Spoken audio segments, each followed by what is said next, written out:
What a joyous Saturday morning. It's your boy G Bush in the barbershop, man, and this gonna be one of them ones. Not so much one of those ones in terms of, you know, people talk about receipts all the time. This is more of a fact-finding mission. This is more of a history lesson. This is more along the lines of saying, this is what we've been telling you from the longest point in time. And in this episode, for what it's worth, there are a lot of people who cover the Cleveland Browns team. There are a lot of people who have their opinions based on what the Cleveland Browns is and what they are and what they aren't. We've heard people have an opinion about the quarterback. We've had an opinion about what they believe in the draft. We haven't had an opinion about who should start at quarterback. Should Shedeur Sanders, is he ready or not? Or whatever the case may be. But in this episode, what we're going to do is we're going to walk you through a timeline. And I don't say I told you so a lot, but I think sometimes it's very important to remind people. And you know, I'm always willing to give people off ramps, right? But I'm going to remind you that in the midst of everything that has gone on, over in the barbershop, we have been 1,000% correct on basically everything that has transpired since the draft. I think we the only, I mean, when it comes to batting average, we bat in the highest level over here. And the reason we bat the highest level is because we've always stood on one principle. Look, man, what God got for you, you can't do nothing against it. It's to a point right now that people is confused how these dominoes is falling each and every day. These dominoes is falling each and every week. It's something miraculous. It's something extra that happens each and every week on this show. And from the time when it was looked like, oh, well, you're doing the Shedeur Sanders content, and it was, you know, that's all you're doing. And nah, if you only skimmed, like Jay-Z said, do you rappers listen to music, or do you just skim through it? If you just skim over what we're talking about over here, you may think that everything we talk about is based on a backup quarterback or the quarterback or who's Dylan Gabriel playing this week or Shedeur Sanders really, really ready. You may think that's what we're talking about, but if you actually drill down on exactly what we've been saying from day one, you may say, wow, I knew he was the Duke of knee jerk, but I didn't know he was breaking it down like that. I didn't know he was really moving like that. I didn't know where he really said that, and that. And by the way, everything that we've talked about has come to pass. Everything that we spoke about, people have been magically moved out of the way. People have been complaining about DePodesta, the boogeyman, for how long? And what we tell y'all? Magically, when God got something for you, he will move you up out of the way. He will move you and put you different places. He will set you aside. And people who've been watching this for years say, how all of a sudden this is the year the DePodesta decides in the middle of the year, I'm gone? It's no coincidence. We're going to break it down. DePodesta, the move is just not in a vacuum. It signals something greater that we've already alluded to. We've given you the breadcrumbs, and this is a major domino. If you want to know how we got to this point, and we're going to show you just why I believe that this is the beginning of a massive movement for the Cleveland Browns. You're going to want to watch this one. Get your coffee ready. Get your tea ready. Get everything you got ready to go. Get your stuff sitting down. It ain't going to be inflammatory. It's going to be more like a lesson. This is real surgical. History playing. We're going to give you the backstory on this. And we're going to do it in the only way. Entertainment. In the only way that we could do it right here. If you know, you know. On the barbershop. Get ready to jump off. We want to welcome in, first and foremost, shout out to every member. Shout out to all the members. Come on in. We appreciate you, man. You could be doing a lot of different other things in the world. By the way, if you are a member, we have all shirts out to members. Remember, if you are a platinum member, please hit me up. Fifth Dimension Media 1@gmail.com. And if you had a birthday in the past, if you are now a person or individual who signed up for the platinum membership, we got all the barbershop shirts going out to you. You get a free gift every year. We've been sending those out to those individuals who, guess what? Maybe your birthday happened in, December. Maybe your birthday happened last July. We only started memberships in October. So if you had a birthday this year and you're a platinum member, we're going to honor that. We're going to make sure you get your gift for this year, not next year. Don't wait till next year where you could do what we want to do now. So let us know, fifthdimensionmedia1@gmail.com. Rosie will put that in the chat. So let us know name, your size, and your address, and we will send that out to you. We're caught up on all the shirts, so hopefully you guys are getting those. Those should be to your doorsteps in a short matter of time, and we appreciate every single person as well. And as a matter of fact, the ones that you're seeing down here, that's rolling and scrolling throughout the screen, we make sure you guys are seeing, so you get priority showing. Your comments will be showing at the bottom of the screen. That's how we do it on the barbershop. If you're new to the channel, hit the like button and subscribe. Don't feel pressure to super chat. Don't feel pressure, but if you want to, we appreciate you, and we appreciate all of your comments, all of your likes. And if you just don't, hey, look, it's Christmas time. If you just want to show support, a like and a comment will do us great, because it does because there's a good opportunity for the algorithm to get this content to like-minded Browns followers, Browns subscribers, Browns people who enjoy this style of content. So we appreciate each and every one of you on this Saturday morning. So let's get to it. I chilled out a little bit. I was chilling this week, because what I wanted to do is I wanted to see the landscape go into effect. I wanted to see and read the land. I wanted to figure out what was going on in Berea. I think this news broke. The news broke. And, my wife, she always listening to the radio. She comes in, she says, listen, DePodesta's gone. I said, man, I thought I saw he was interested, but I really didn't know. And he comes up and he takes the job with the Colorado Rockies. Now, for a lot of people that don't know, he is a baseball guy. He started off, obviously, he did the movie Moneyball. His character in Moneyball was depicted by Jonah Hill. And I always talk about Moneyball, and Moneyball never won.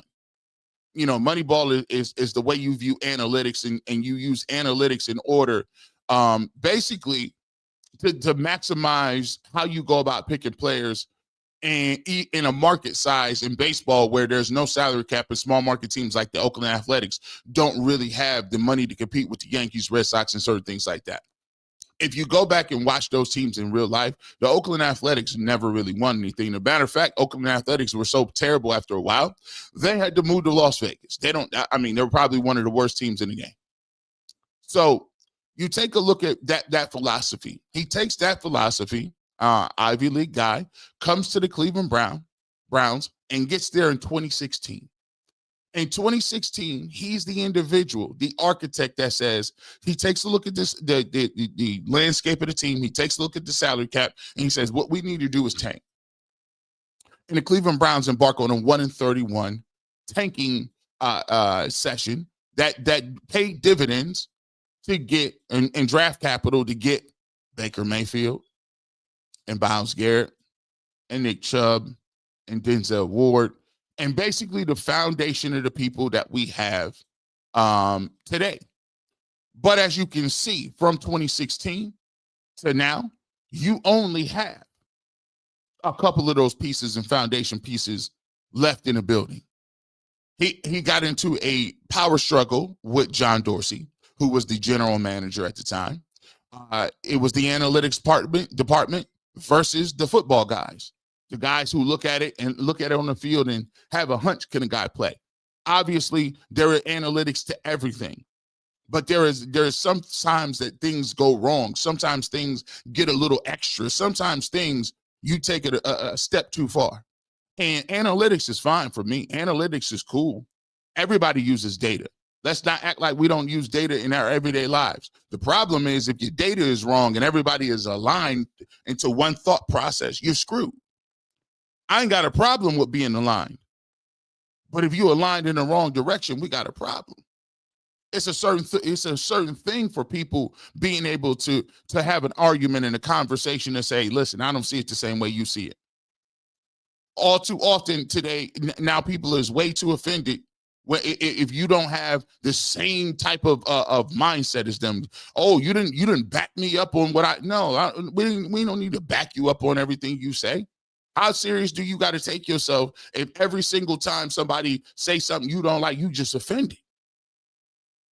And so when you're inside an organization and you got one person with a direction that wants to look at analytics and another person that says, I'm going to base it on a football context.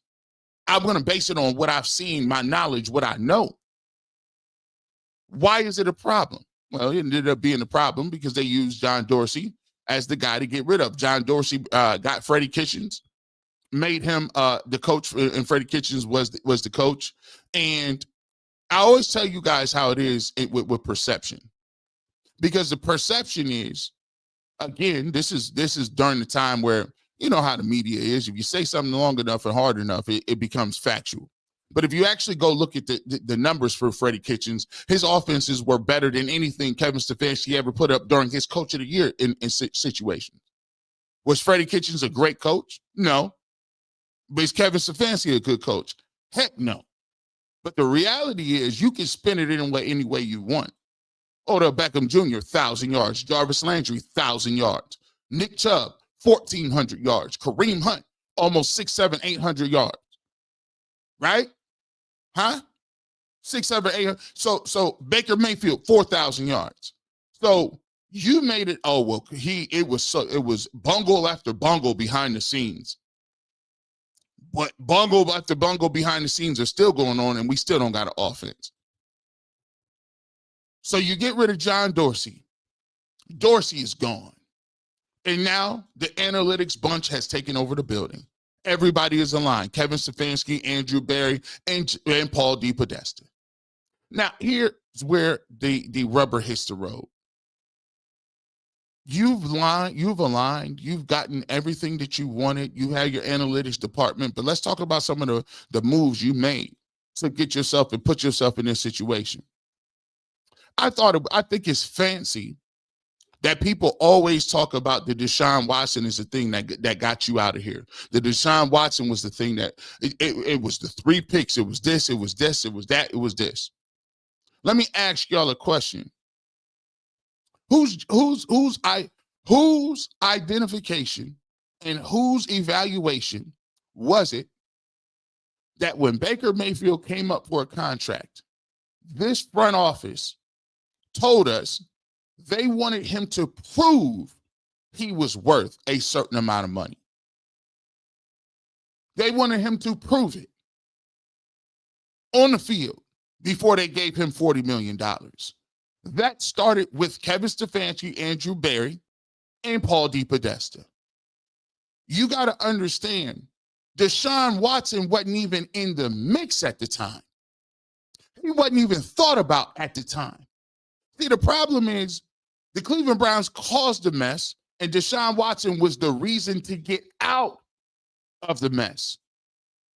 But you can't say, oh, the backup plan didn't work, so therefore it was all on him. No. Whose decision was it to play Kevin Stefanski? Whose decision was it to play Baker Mayfield when we told you in this city he is injured, he is hurt, sit him down? At the time, we had a dominant defense. We had receivers that could have done something. And by the way, go look at the game that they played. Go look when Baker Mayfield was injured and he sat out a week before we played the Pittsburgh Steelers. The Cleveland Browns, I believe, played the Denver Broncos on national TV. And at the time, they paid Case Keenum, the most expensive quarterback in the league, $8 million a year. The backup was making $8 million a year. The backup made $8 million a year. You paid him, do what he needed to do. Guess what he did? He came out and won the game. came out and won the football game. The very next week, the Browns and Kevin Stefanski said, Baker Mayfield's going back in the game. He's going to play again. That led to a precipitous drop. That led to a lack of offense. That led to Baker playing the worst football he had seen. And it put a rift between people in the locker room, Baker Mayfield, and the organization, because we all knew he was injured. But they told Baker Mayfield, unless you get out here and you play, unless you play for this contract, you're done. We're not going to give you a contract. So I find it very funny and interesting that it's all on the Deshaun Watson move, when guess what? You caused the Deshaun Watson move. You made the evaluation that Baker wasn't good enough, and you told him to go play injured. But now that's not your fault either. Hindsight 2020, I'm just keeping it a buck with you. I was here. I was covering the team then. Covering them then. Had sources then. Had sources then. I told you about the Myles Garrett and Baker Mayfield rift. I told you about that directly. I told you why Myles Garrett and Baker Mayfield didn't get along, because he took the side of Mason Rudolph. And Myles Garrett said what he said. He said Mason Rudolph called him a racial slur. And guess what? He went off. Baker Mayfield came out and said, that's Bush League. He's going to probably get suspended for that. And Myles Garrett was like, how you going to just jump out here and tell on national TV in front of everybody when you don't even know the story? And you didn't even get my side of it. You just jumped off the porch and said, that didn't happen. Myles Garrett got suspended 6 games, had to go to anger management. He came out later on and said what Mason Rudolph said. Magically, those tapes got missing. Because you know they got microphones in the headphones, right? It was a whole thing. The Cleveland Browns are not absolved from that at all. So now that you understand the backstory, let's get into how that plays today. How does this play today? Well, Darren Ryder talked about it a little bit on 92.3 The Fan. Darren Ryder spoke about it. And he said the whole point of hiring Paul DePodesta was to help the Browns win consistently. They had 2 winning seasons in 9.5 seasons while he was here. They still lost big, even while trying to outsmart everyone. They're in no better shape than they are of February of 2016. And he is correct. They are in no better shape than they were when he was here. No better shape than when he was here. And Paul DePodesta, as my Game of Thrones references always hit on, Paul DePodesta is the hand of the king. He is the person that whispers in the king's ear, King, you shouldn't probably do this. Have you thought about doing this? Have you thought about raising taxes? Have you thought about having a jousting tournament? The fans need something to believe in. Have you thought about possibly adding a little festival? Paul DePodesta is the guy who's bouncing off ideas all over the place. And the most naive thing that people don't understand, and see, here's the thing that I love about having real jobs before this. For better or wrong, no knock against people. Most people who start in this journalist industry or the media industry, they really get into it early. They're into this right now. They get in and out of college. They start writing for their local college paper. They get a nice little job and they start writing in a small town in Lubbock, Texas. And then they move up to Memphis, Tennessee. Then they move up and then you continue to work on your craft and you get to where you're going. See, unlike a lot of people, I didn't have real jobs. My track record came from working with insurance companies. My track record came with sitting, doing applications to try to get reimbursement on the behalf of insurance companies for University Hospitals, Cleveland Clinic. I worked with disability specialists. I had a team of them. That's where I come from. We had lawyers that would go in. So if you got a claim denied for disability, our firm would take on the government and say, hey, this is why we believe that this person should get disability. And I did that for 8 to 10 years of my life with 20 people up underneath me, direct reports. And the great thing about working there is you understand what's said don't need to be spoken out loud. The unwritten rules. You understand what the corporate atmosphere is. You learn how to maneuver and joust and get to where you need to go. And the thing about this, what people don't understand is when they say, well, we don't know what Paul DePodesta does, so how do we even actually know he was a person that was a problem in the industry? When your name is Chief Strategy Officer, that tells you all you need to know. Maybe y'all don't look at the names. I'm used to reading them nameplates. When you are a Chief Strategy Officer, that means everything involved with strategy in your organization is belonging under your umbrella. When I say Chief Strategy, you got a strategy about how you manipulate the cap. There's a strategy about how you scout players. There's a strategy about what skills that you value in players. There's a strategy in terms of what personality you want for players. There's a strategy when it comes to how many times you're going to run the ball, how many times you'll pass the ball, what your weight and conditioning programs are, what specific weight you want at each position, what height, weight, what the level of acumen that you want. Are you having people do tests? I wouldn't be surprised if they have specific testing. We give out, why do you think people and employers give out testing before they hire you in certain positions? Right? You done been in college, but still they give you a standardized test that you ain't never seen in your life, and you got to go in there and take it. Put a 1 in the chat if you didn't have to take one of them. Maybe I'm a little off. Put a 1 in the chat if you had to take one of them tests. Hey, have you ever been in a test where you got to take an assessment? You sit in front of 2 people. One of them is on the left, one of them on the right. You don't know who the decision maker is. But they go back and forth and ask you questions. Tell me a time about this.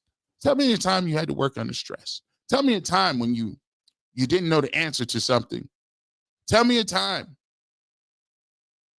when you were in your other job.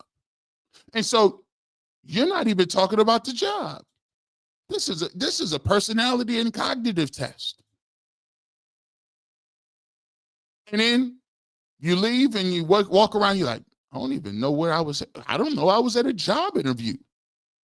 Was I at a job interview or a CIA interview? Did I rob a bank somewhere? And then they called you back and give you the deal. Unfortunately, we've decided to go with another candidate.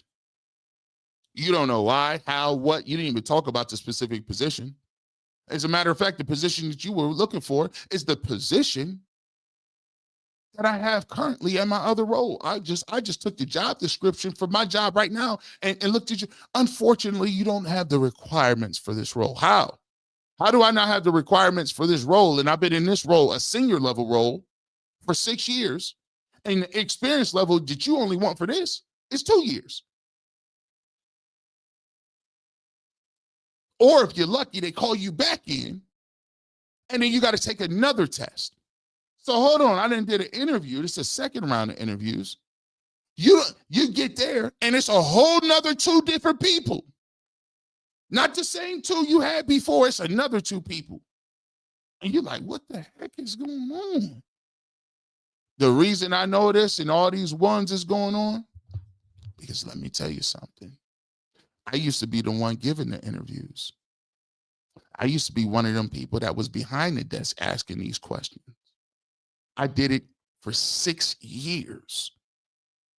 So I know what the method to the madness is. I understand. So I know how the sausage is made. I know what's in the pork and beans. And I know who made the potato salad. So when people are sitting here telling you, well, we don't know what he does, that is by default. That is by, you think that's a coincidence? That's guilt by omission. The reason they don't want you to know exactly where Paul DePodesta is at all times is because if you don't know what he does, and you don't know who reports to him, how can you in the media hold anybody accountable? How can you hold Paul DePodesta accountable for anything? Drafting, players, the win-loss record, if you don't even know what they do. See, the scary part about life is when you're working in corporate America is you'll never identify the decision maker. See, the hand of the king is just as powerful as the king. He carries around his stamp. He carries around his signature. He is the representation of what the king is. If the hand of the king shows up in your village and says taxes are raised 35%, the taxes is going to be raised 35% because he's the direct extension of the king. He's the hand of the king. And what you do with your hand is you move pieces and parts, and your hand is by which you feed people, and your hand is by which you discipline people, and your hand is the way you move policy, people, perception. So when you guys are sitting around and I just wait to let y'all watch, I watched all week. Sometimes you got to move in silence. They said, G. Bush, you pull out you had a little 2-minute joint. You and Earl the Pearl was talking about, you know what I'm saying, some other stuff, and DePodesta got fired or he went to the Rockies. You only had 2 minutes, bro. You had a little 3-minute joint. You had a 3-minute joint. What's going on, G. Bush? Did you have a tough week? You got 3 minutes on it. You didn't go break that down. I said, no. See, I waited. I wanted to see what y'all gonna do. See, a lot of y'all cats, y'all say I'm the Duke of knee-jerk, but what y'all be doing, y'all be watching too. Y'all be seeing. Y'all be waiting. Let me see what G. Bush got on this one. Let me see what he got, because he said he got some sources somewhere. I'm going to figure this out. Does he really have sources? I don't know, but he'd be right sometimes. See, if y'all think I'm going to be arguing with y'all all the time, I don't got to argue with y'all all the time. Like, hey, think what you going to think. I ain't got to argue with y'all over here. If you think that every time somebody come up and jump up and down and say something, that I'm gonna have to stand and just and argue back. No, I'm not arguing back and forth. I'm gonna just stay right over here and be right. So I was quiet on y'all cats, and you don't get it. If the hand of the king is gone, what does that mean for the rest of the people? What does that mean for the general in the army? What does that mean?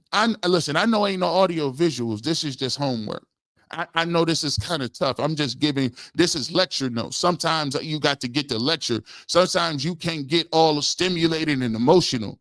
Sometimes you got to get the lecture, and it's the lecture. If the hand of the king is gone, the master of coin is in jeopardy, right? What about the high priest? What about the high septon? What about the maesters? Huh? All them positions is up for grabs. Because when you look at it, who in terms of what's happening, he's the chief of staff. The chief of staff is the person that spends and does and makes sure, hey, I need a stadium and I need some taxpayer money. How we get it? See, this is what happened. Even they was like, look, man, even my phone was like, you doing too much. I need to find some money. Who do I talk to? Well, we can talk to this senator, and we can reach out to, we have a couple of people on the appropriations board, and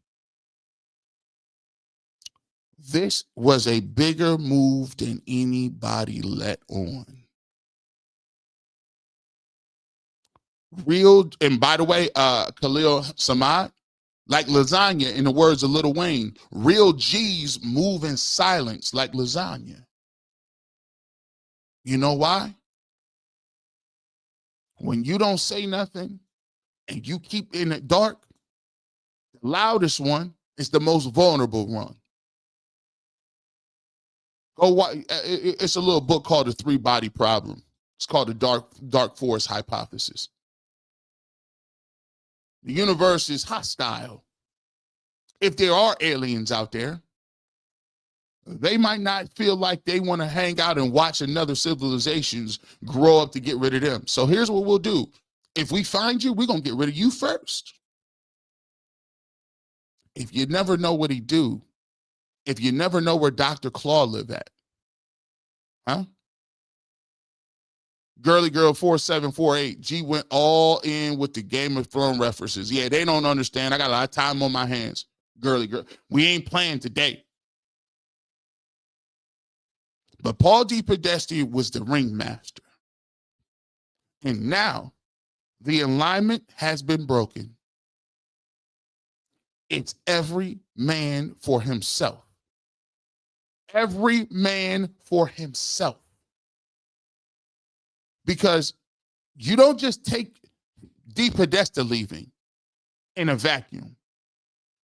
It is coupled with inexplicable things that have happened all along the way. It's inexplicable all along the way of the events that have taken place thus far. Do you think it's a coincidence? The division has always been in the front office. When you be with somebody for 6 years and you're not winning, this is why I told all of my brethren in the media, when they kept coming to us with that nonsense, kept coming to you with that extra stuff, I was coming at you with the real stuff. The stuff that I done been in, the stuff that I know about. In corporate America, ain't no such thing as planned taking L's. You know why? Because it's divisive. Don't know rich billionaire people like taking L's. Don't know top of the food chain type athletes that are a top 1%. We're talking about the top 1% in the universe. Do you know what kind of I got people that I know that got egos. They ain't good at nothing. They ain't particularly pretty, not tall, not particularly athletic, ain't smart, middle of the road, don't really work that hard, don't got no fashion appeal. Not really a nice person, just medium person. Some days they good, some days they got an attitude. Morals is like this, shaky. You offer them enough money to do something, they might be the one to be like, yeah, I got to take that bag. And they got egos. They got the crazy egos. So what you think billionaires got and Ivy League grads got? They've been told their whole life that they are better than you and I. They've been shown that they are valued higher than you and I. Why you think that they can take L's and nobody writes that they should be gone? Because it's a conditioning. If you go to Harvard, Yale, Princeton, Brown, Colgate, guess what? Columbia, guess what? They've already told you. You don't think you get to them halls? You don't think you get to them hallways and don't understand that you are better than them. You're the leaders of this country.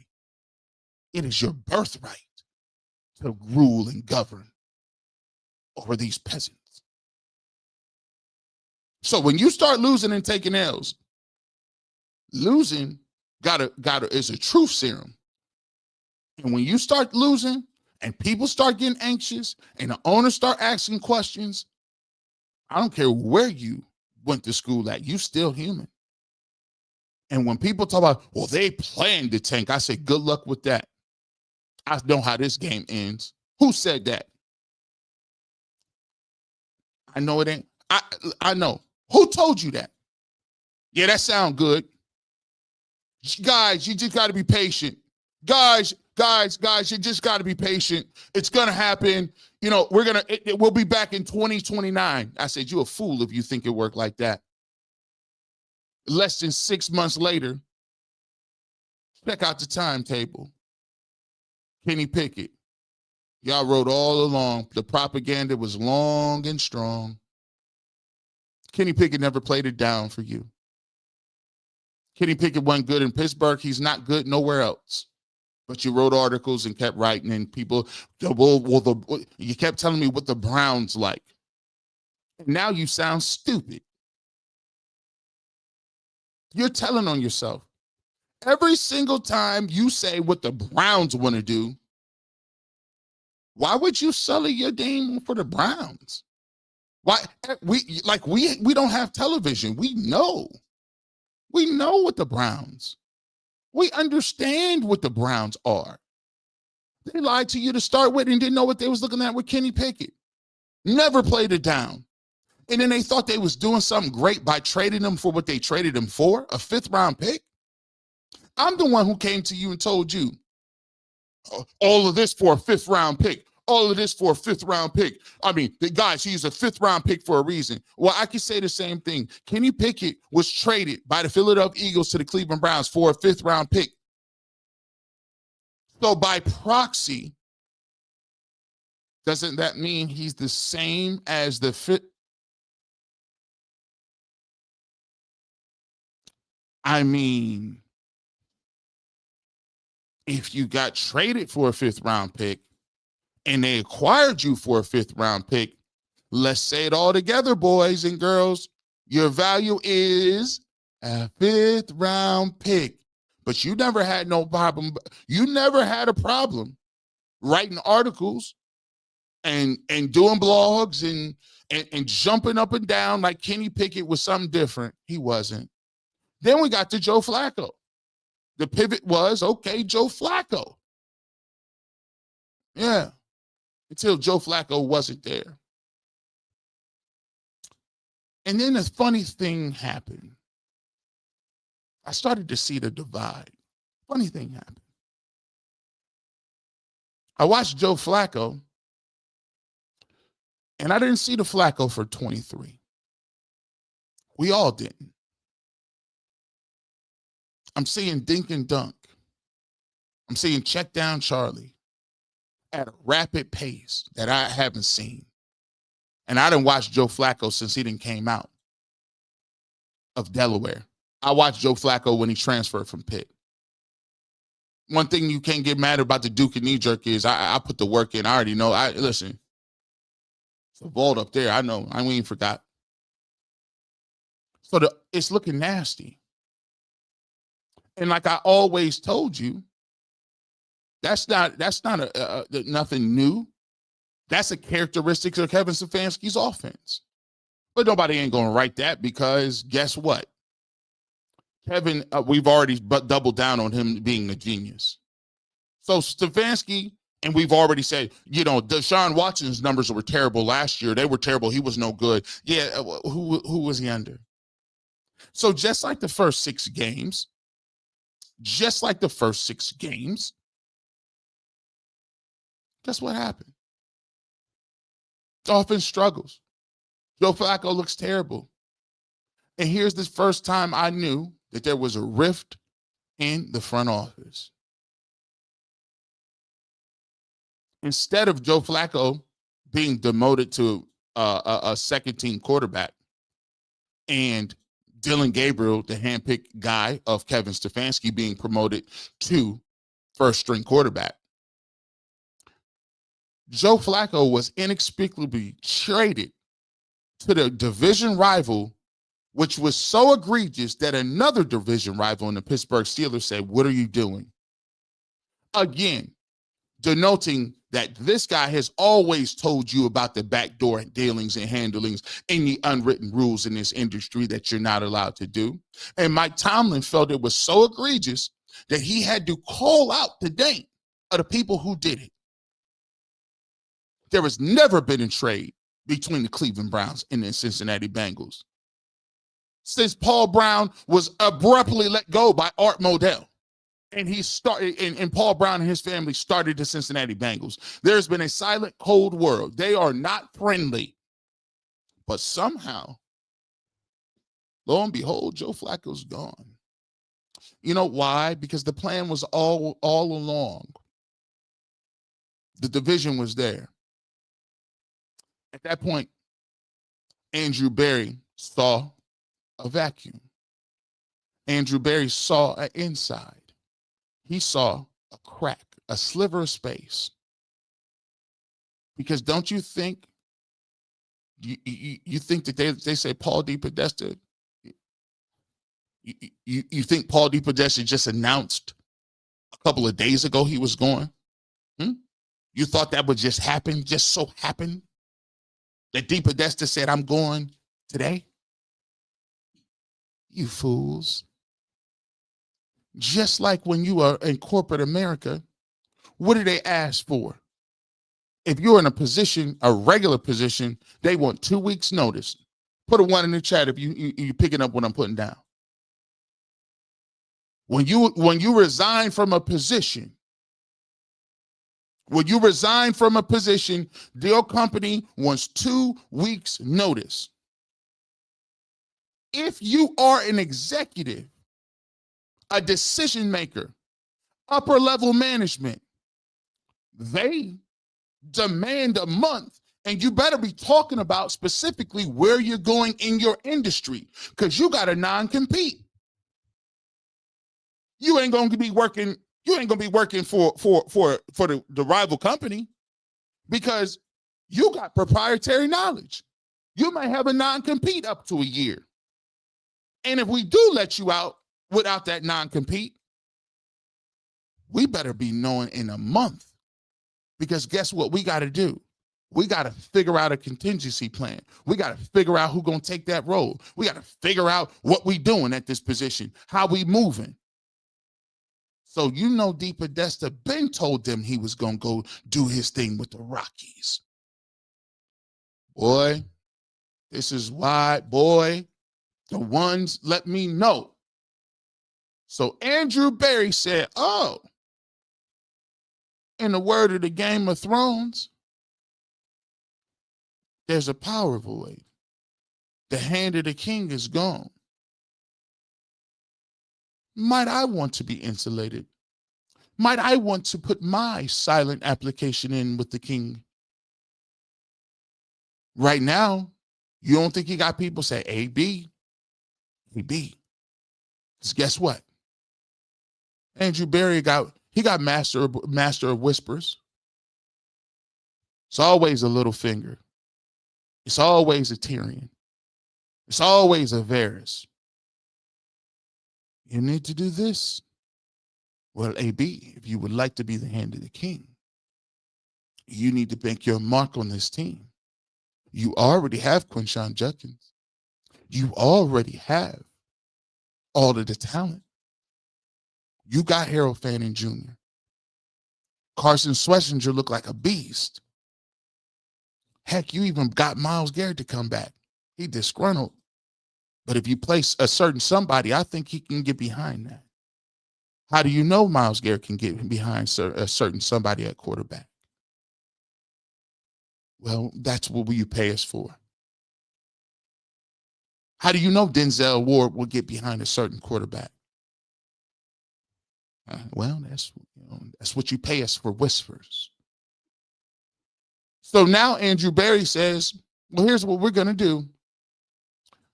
We already know your plan was already going to be to play Dillon Gabriel, because guess what? Kevin Stefanski also is privy to the information that Paul DePodesta is gone. And he would like to have his name elevated. His handpicked guy was Dillon Gabriel. And he was going to move heaven and earth to play Dillon Gabriel this year, period. Period. It's the reason why he's been getting first team reps. It's the reason why when he talks about him, he talks about him differently. It's the reason why he's always been getting his money off and always will continue to get his money off. But you know what Andrew Berry did? He took that piece off the board. And he said, okay, well, if you want to play Dillon Gabriel, if you want to play him, go ahead. But I'm taking Joe Flacco off the board. This is chess, not checkers. I'm taking him smooth off the board. So now Dillon Gabriel is going to have to sink or swim on his own with somebody looking over his shoulder. Because you know what? Come to find out, I think I was on the sideline talking to Shedeur Sanders saying you really did a good job. I think I was the one that went down there and said you were balling. And you know what? I think I want him to be the backup quarterback. He trades Joe Flacco in the middle of the week to the Bengals, and then understands that if he trades Joe Flacco to the Bengals, he's going to cook, because Joe Flacco is going to have an axe to grind, because Joe Flacco is saying, I know you didn't put me on the bench for that. You had the nerve to put me on the bench for Dylan Gabriel. Listen, at least if it was Kenny Pickett or Shedeur Sanders, I might think of, but I refuse. You know what? Get me up out of here. And he linked up in 10 days with Jamar Chase and T. Higgins and that offense of Cincinnati. And he done threw for more yards than everybody combined for the Cleveland Browns in a few weeks. Guess who that looks bad upon? Your offense, Kevin. How is it Dylan can't look good with all these reps? And how is it that your boy Joe Flacco is out here cooking? You know what that did? That put Kevin Stefanski in a bad place. Put him in a bad place. It did. You know why? Because like I've always said on these airwaves, I've always said this. I said, what keeps you on the field is your play. The narrative-based stuff can mess with the fans' mindset. You could get that off in OTAs, training camp, or wherever you want to do, but you can't get that off during the middle of the season, because the NFL is piping and giving you all of this information every single week in the offseason. And it's narrative-based, mud wrestling, Maury Povich, Jerry Springer content. And that content is like red meat, and people devour it, and it keeps the 24-hour news cycle going. But once that football season hit, and you realize that there's 18 games and those games count, and you seeing it with your own two eyes, ain't no narrative in the world can keep you on the field. So what he did, he took the backup plan away. Kevin Stefanski was always going to play Dylan Gabriel. And if Dylan Gabriel faltered, he was going to put Joe Flacco back in. And his excuse would have been, well, Joe gives us the best chance to win games. Joe gives us the best chance. Then he would have went back to Dylan Gabriel again once Dylan Gabriel got his feet wet so he could sit back and then they could spin it. Well, Dylan, after he sat a little bit and had the time to watch, we played him a little earlier than we really wanted to, all that good stuff. Guess what? He took that off the table. Then this happened. Everybody in this city, everybody wrote, Bailey Zappi, Bailey Zappi, Bailey Zappi, Bailey Zappi, Bailey Zappi, Bailey Zappi, Bailey Zappi. Listen. But people forget that Bailey Zappi played here last year. There's a thing about the internet. He wasn't good for us last year. Let's stop acting like you're gonna make believe Bailey Zappi was good. He's not. He's not. Where are you getting that conversation from? Who's telling you that? No sane, rational individual would go to the step of saying Bailey Zappi gives you the best chance to win. And everybody jumped on it during the week when Kevin Stefanski said, you know what? I haven't decided who's going to be the backup quarterback yet. Until he went into that office meeting and he was told who was the backup quarterback was going to be.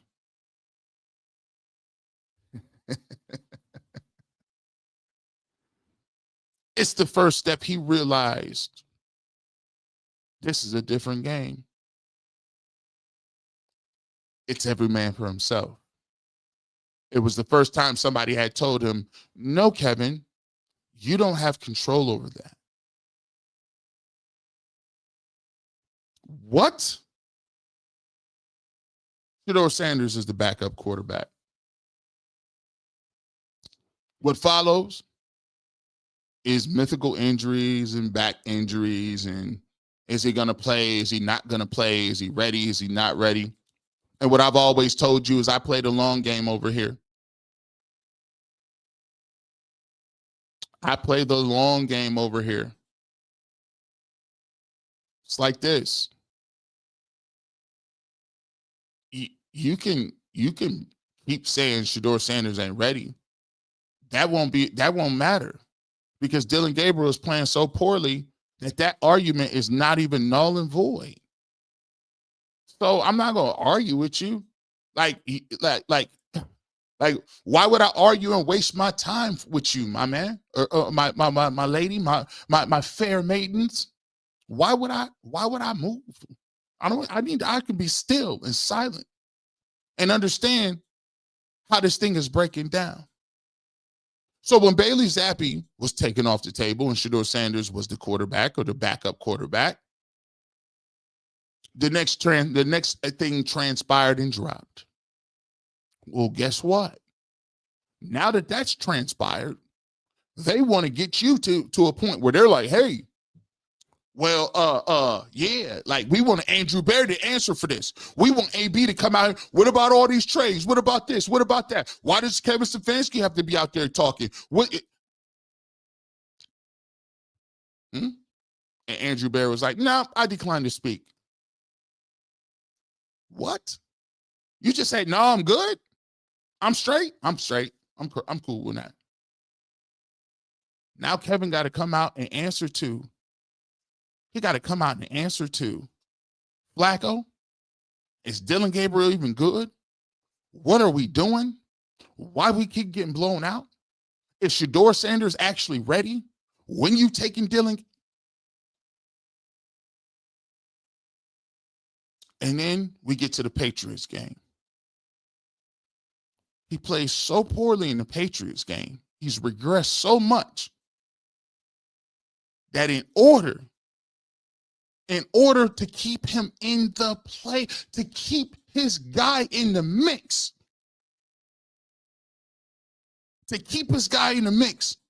he had to sacrifice his own play calling duties just to keep him in there.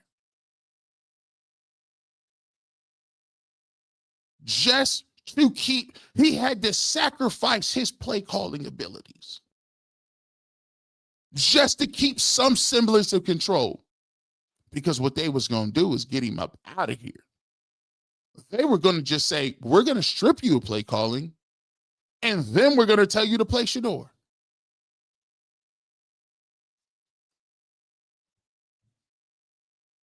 So they took the bye week. He said, no. He wills to Jimmy. All right, look, I get it. He's not playing that well right now. Give us the bye week. If you want to make a change, let Tommy call the plays. Tommy is a hot coordinator. He's probably going to take a college job somewhere else. He'll come in. He's going to have it ready to get cooked up. Let's just go ahead, and I'll give up play calling, and we'll see how it works this week. Then during the week of the Jets game, we come to our events that we had with DePodesta. DePodesta looks around and says, I can't survive 2 rebuilds. I can't survive 2 rebuilds. Because now people are questioning it and having questions. See, DePodesta thought he was cute the first time with the rebuild, right? But now he's looking around and the landscape ain't so sweet. Always remember this. Corporate America, it's always better to get out 2 months earlier than 3 months late. It's always easy to get out 2 months earlier than 3 months late. He dusted his resume off. He dusted that career builder off. He was on monster.com. He was on Indeed. He got on his LinkedIn and he started firing out them emails. He said, right now, I'm already, put a 1 in the chat if you say it's always easier to get a job if you got a job. If you know something about that. It's always easier to get a job when you got a job. He said, I'm going to let him know. Yeah, my heart. You know, I'm a baseball guy at heart. I'm a baseball guy at heart. I just want to get back to baseball. Really? Okay, that's what's up. That's what's up, my G. He put that resume in. And the reason he did it was because he knew that his numbers and his data was wrong. All of the data has been wrong. The fact that you drafted Dillon Gabriel in a top 100 pick, wrong.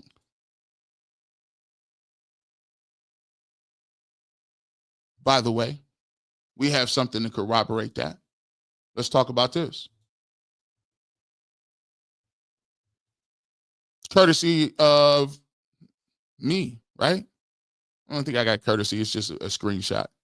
Connors Rogers, right? He's a NFL draft scout. It feels like Shedeur Case is kind of a waste of time. I've watched their offense with Dillon Gabriel. You can't live in the NFL that way. He also goes on to say, how could you mess up an evaluation that much when everybody in the world had this man as a 6th, 7th round pick, but you're fixated? He said the draft grade should be switched. The evaluation was wrong. Kevin Stefanski's system is wrong. Their thought process on keeping Shedeur Sanders off the field has been wrong. The way they go about drafting free agents is wrong. They can't find linemen. They can't get the right people. They have no offense. And you've been here since 2016 and you've been cooking and you ain't done nothing. And now, what I told you, I'm the only one who told you this. Don't be a Johnny come lately. I told you this. I said the quarterback's in 26. The quarterback's in 26. I told you what it wasn't in 26. Now, I think it's funny that it's a lot of people who ain't said nothing about no quarterbacks. Where is the mock drafts at, people? Where are the mock drafts at? I need to see them. Because you got that evaluation wrong. Because what's evident is they see in 2026, the quarterbacks that they thought were going to be good are all going back to school. The quarterbacks that they thought were nice are garbage. And now it's a new batch of quarterbacks that they like, but they're one-year wonders. They've been doing it for 4, 5, 6 games. And now they even understand that we've missed so much. Even if we draft another quarterback, even if we draft that quarterback, we ain't got no receivers to go around them, no linemen under contract, and our cap penalties is crazy. We can't trade Myles Garrett. Deshaun Watson still has to be on the team. And you still talking about Jamari Thrash. So given all of those things, I know it took us a long time to get here. He didn't need the band to play to know the Titanic was sinking. You know why? He built the Titanic. He knew where it was vulnerable at. He knew where he could be in problems with, or where the weak spots in the blueprint was, because he helped build it. And he jumped ship. And guess what? Now Andrew Berry and Kevin Stefanski are fighting for the first life raft. Andrew Berry has made the calculus. My quickest way out of this thing is a lottery ticket. And that lottery ticket is Shedeur Sanders. That was cold. That was cold. That was cold. You ain't got to say nothing. Hey, listen, I know it's early for some of them. Let me drink a little coffee. You ain't got to say nothing. I know it ain't no videos. I know a couple people might be bored. Yeah. Hey. But you ain't got to say nothing. I get it. I get it.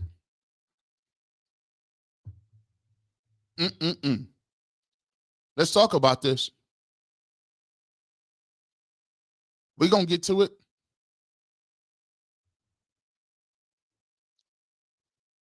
We're going to get to it. The perfect storm is setting up for Shedeur Sanders. Think about the timeline of events that have taken place.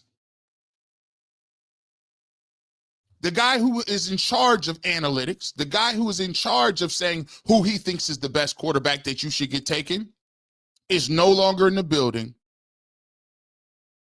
So all those people who value supercomputer-like data and quick processing. And oh my goodness, he's so accurate, processing, getting in and out of the huddle. Those people that said that nonsensical crap about getting in and out of the huddle, what good does getting in and out of the huddle do if you can't find nobody on the football field? Or you can't see past the huddle? It ain't the huddle he got to worry about, it's the line of scrimmage. I need you to get in and over the line of scrimmage. Maybe I'm just an old football guy. So he's gone. All that analytics, that's gone. And the thing that happens when the hand of the king is gone is that the king starts making decisions for himself.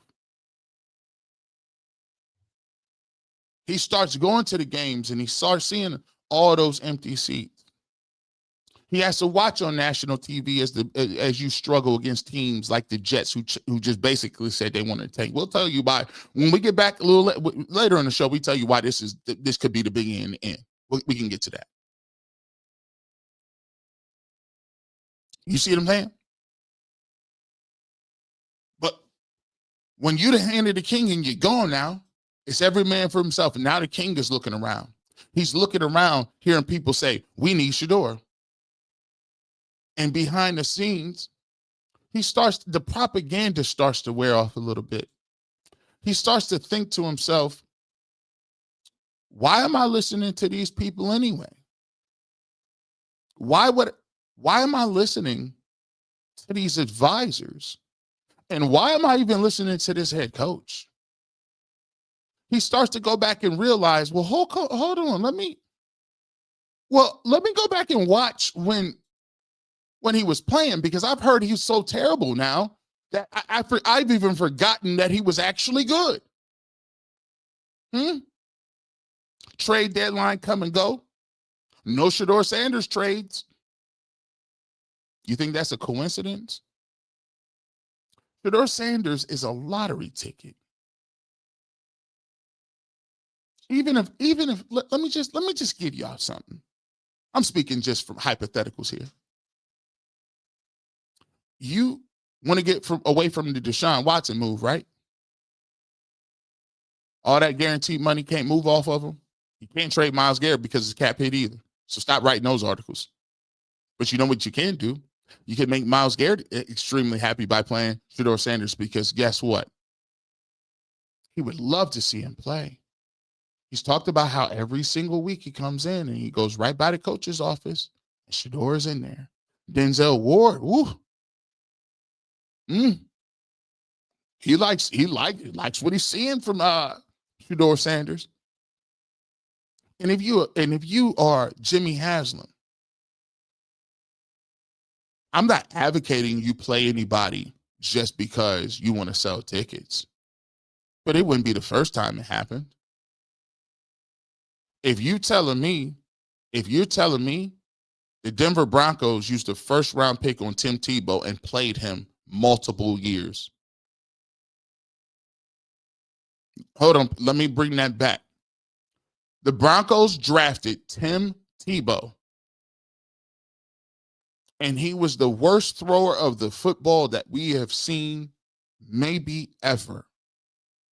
And he went in the first round. So you're telling me Shedeur Sanders is worse than Tim Tebow? He's worse than Zach Wilson? He's worse than Josh Rosen? He's worse than the kid from Buffalo. What's his name? Emmanuel? He's worse than Johnny Manziel. See, the problem that you guys have is you refuse to critique what Shedeur is and he isn't. The only thing that you can say is, oh, he runs backwards. I see Dylan Gabriel running backward every week. He's not ready. Well, I watch the games every Sunday, and Dylan Gabriel is obviously not ready. But I think it's funny that you refuse to speak or say his name. You won't talk about what he's doing on the field. You won't talk about the lack of explosive plays. You won't even talk about it. You only juxtapose and say, it's because I'm keeping Dylan Gabriel in the game only because Shedeur isn't ready. But what you don't understand is this. We're done arguing with you. The work is already done. The work is already finished. The dominoes are already falling. You can jump up and down and scream, not ready, not ready, not ready, not ready, not ready. But guess what? The moves behind the scenes already told you what's going to happen. You might have stopped screaming that when Joe Flacco got traded, when DePodesta walked out the building last week, when Kevin Stefanski turned over that play calling. You might as well stop saying that when that happened. Because ready or not, here I come. You can't hide. I'm going to find you and take it slowly. Shout out to the Fugees. Ready or not, that's the new motto. Here we come. You can't hide.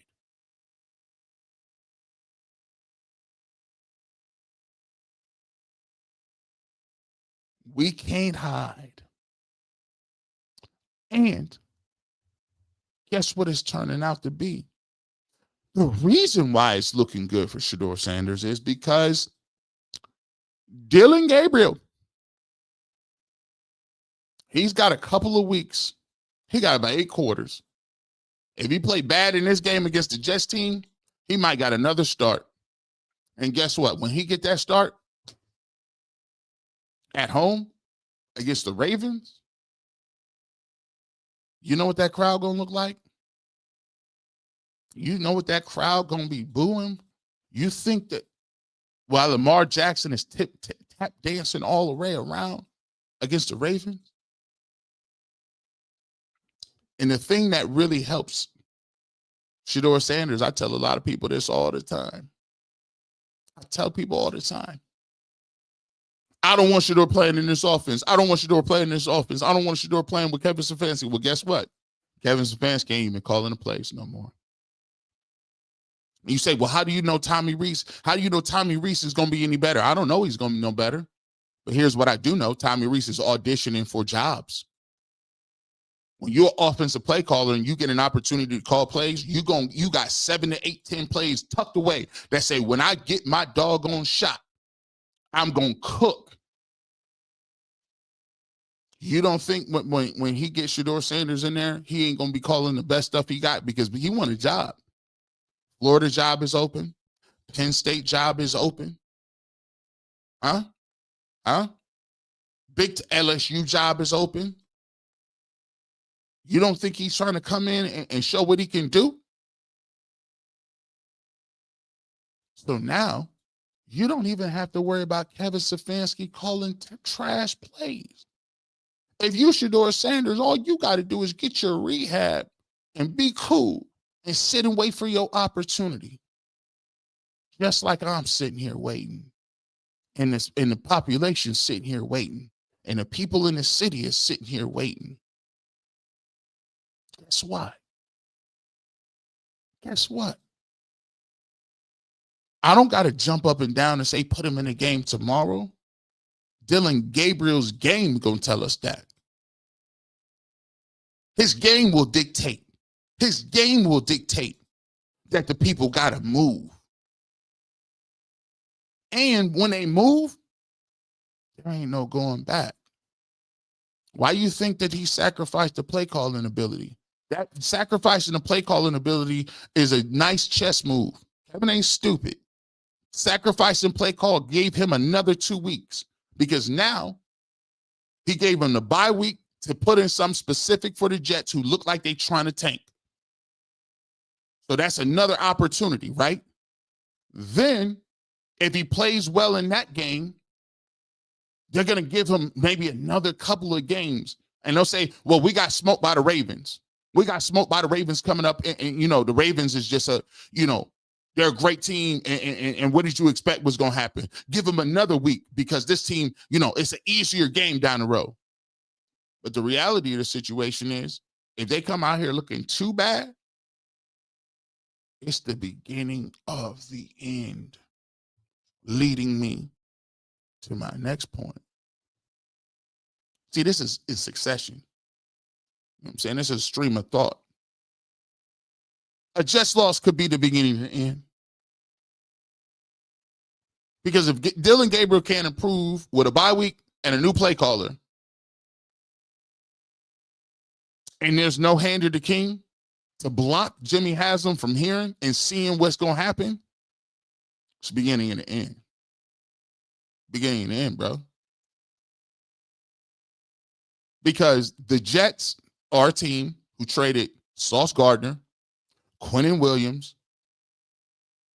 and have basically said, we want the number one pick. We are trading everybody. We are tearing it down. They've told you that. So if you come in as the Cleveland Browns off a bye with a new play caller that we hope is going to give us some juice, and you still can't put no points up, that's all we need to see. That's all we need to see. There is no sense in coming on television programs and pulling up, talking about, I don't think he's played that bad. Statistically, I'm not even pulling the stats up for you. You know, statistically, he's the worst quarterback in the league. See, here's what you got to start doing. Here's what you got to start doing. You got to start being like this. I'm not wasting my breath on you, bro. What kind of crazy work is that? You think I'm about to sit here and argue with you about who's ready and who ain't ready to go when this dude is out here throwing meatball subs, slinging the meatball subs up? Come on, man.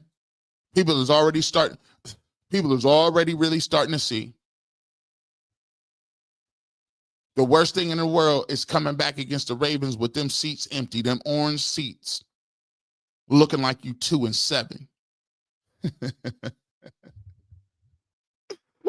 Looking like you're 2-7. And they booing. They got chants going. You know the microphones pick up everything. And now Kevin Stefanski, when that happens, he can't even hide from it. He don't got the Denny's menu he could put in front of his face and act like he concentrating on calling plays because he ain't doing that no more. So he going to have to stand there with all his face open, all his emotions just right there in front of the whole stadium, looking around, being awkward, watching his team get beat to sleep with people chanting stuff, calling for people just booing, doing all kind of stuff. And even worse, what if the stadium's just half empty? You see, the Jets is the beginning of the end. You can't lose to a team that this is the only only winnable games that you got left, right? You only got a winnable couple of games left on the schedule like that. But it goes back to Jimmy Haslam. You don't think somebody is telling him in his ear, Jimmy, we got a new stadium coming up. The team's not good. Give the people what they want. If you go back to medieval times, the knights and jousting tournaments, you go back to ancient Rome, gladiator games, you go back, sport has always been known as something that can appease the people. It gives them that competition, a beautiful distraction, we call it. And so anytime there was a famine, anytime there was raids on the city, or people had unrest, religious unrest, sickness, pain, pestilence, sometimes you can't protect your citizens from that. But what you can do is you can give them a distraction. That's how you get to the gladiator games, the jousting games, the festivals. You give the people something to distract them. And what somebody is telling them, it says, remember, go back and watch Baker Mayfield and remember how powerful hope is. Remember how powerful hope is, that the future is going to be better than it is today.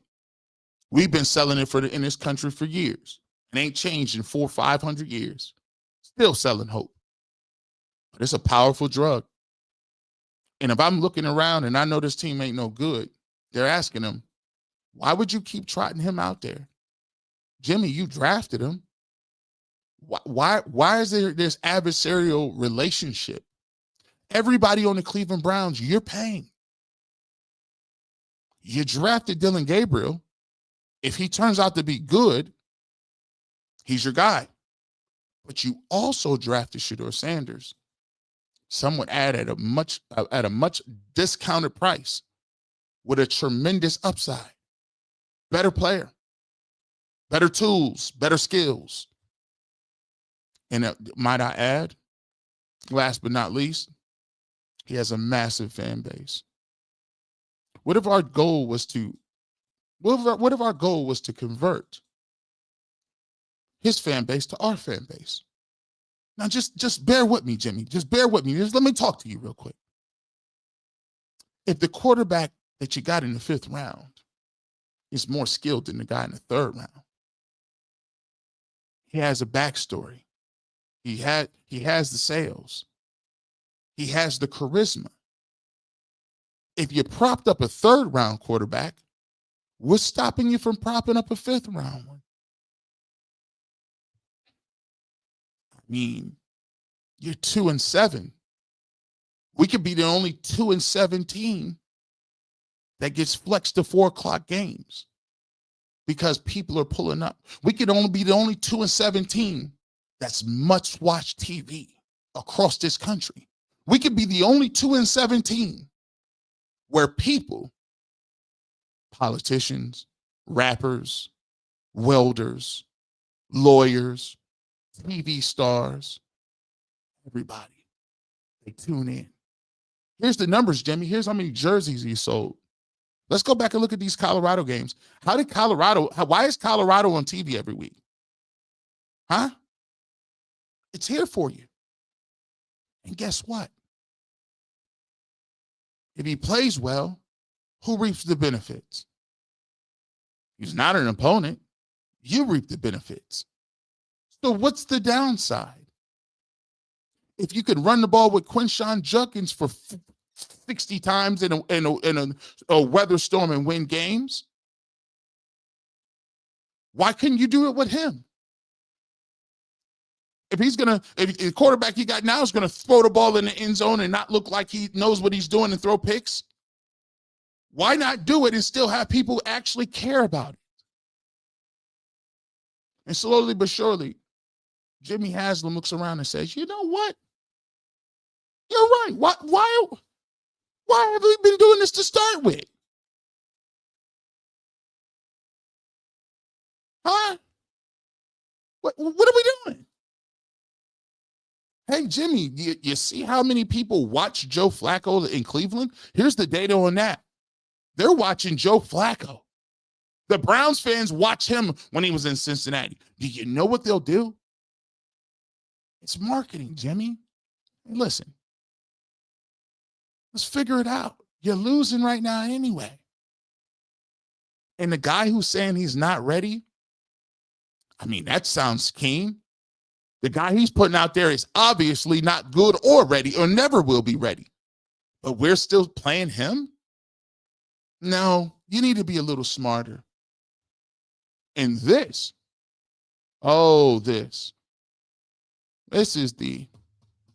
I would say the nail in the coffin a little bit right here. Yeah, this is in succession. This is in succession. And this is how it hits.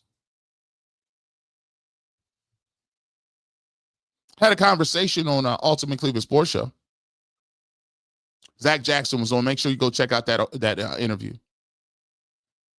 And Zach Jackson is the first one, and I'll give him credit, what I would call the legacy media, the media that covers the beat reporters and cover from outlets. And Zach Jackson has always been on the record, said Dillon Gabriel has not been good. Go back to check that. That interview got like 100,000 views on Ultimate Cleveland Sports Show. Zach Jackson comes in and says, Guys,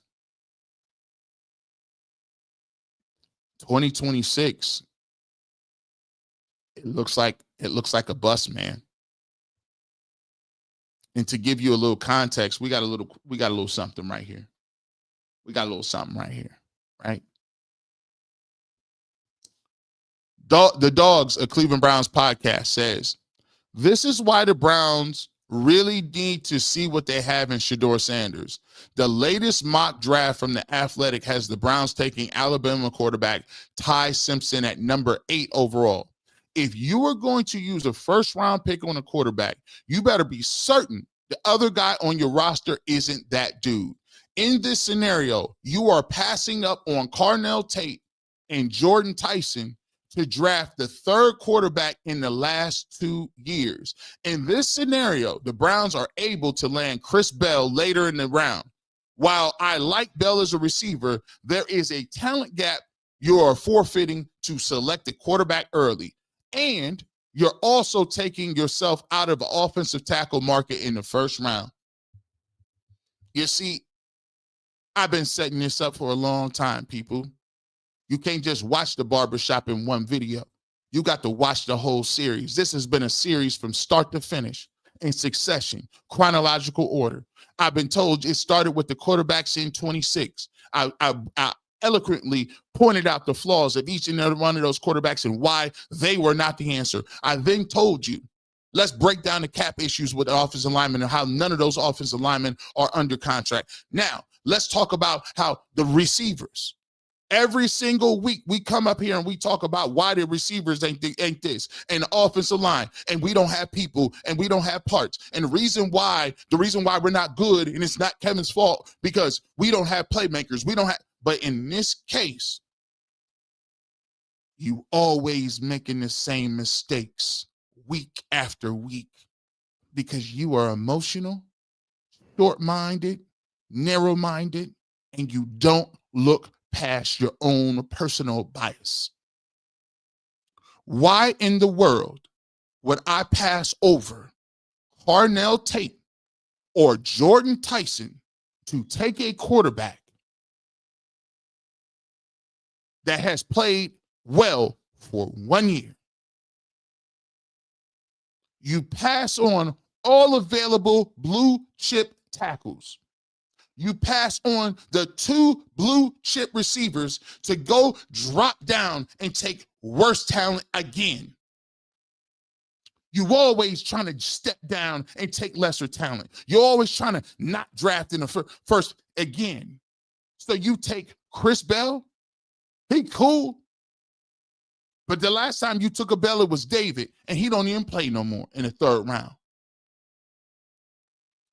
So again, you complain about not having Jamar Chases. You complain about not having Justin Jeffersons. You complain about the fact that you don't have some of the blue chip receivers and no tackles. But yet and still, when you get an opportunity to be on the board, you continuously go do the same stupid things that you've done now. Now think about it. Think about it. I just gave you a whole hour of talking about how stupid the quarterback competition was. And with this scenario, you know what you're going to do? You're going to go into next season with no linemen. You're going to go into this season with a receiver that is not as good as the other guys. And you're going to go in with another quarterback. Now you have Dylan Gabriel, you have Shedeur Sanders, and you have Ty Simpson. And then you know what you're going to do? You're going to have another quarterback competition. We're gonna have another quarterback tracker where we check out whose reps are where and what we're doing. And then guess what? Shedeur Sanders still won't get reps. At that point, Dylan Gabriel won't even get reps. They may let him play for a little bit. And then arbitrarily, Ty Simpson will go in the game because guess why? He's a 1st-round pick. And now Dylan Gabriel will just become the Shedeur Sanders. Dylan Gabriel won't have a leash because Ty Simpson, they'll write the narrative just like we did. We'll write the narrative about why Ty Simpson is so much better than the other two, about why he's so different, about why he's so smart, and he might be all of those things. But you are putting him in the same position that you put all the other ones in. Who is Ty Simpson thrown to? Who's blocking for him? And who's controlling the offense? All things the same. Kevin Stefanski, nobody and nobody.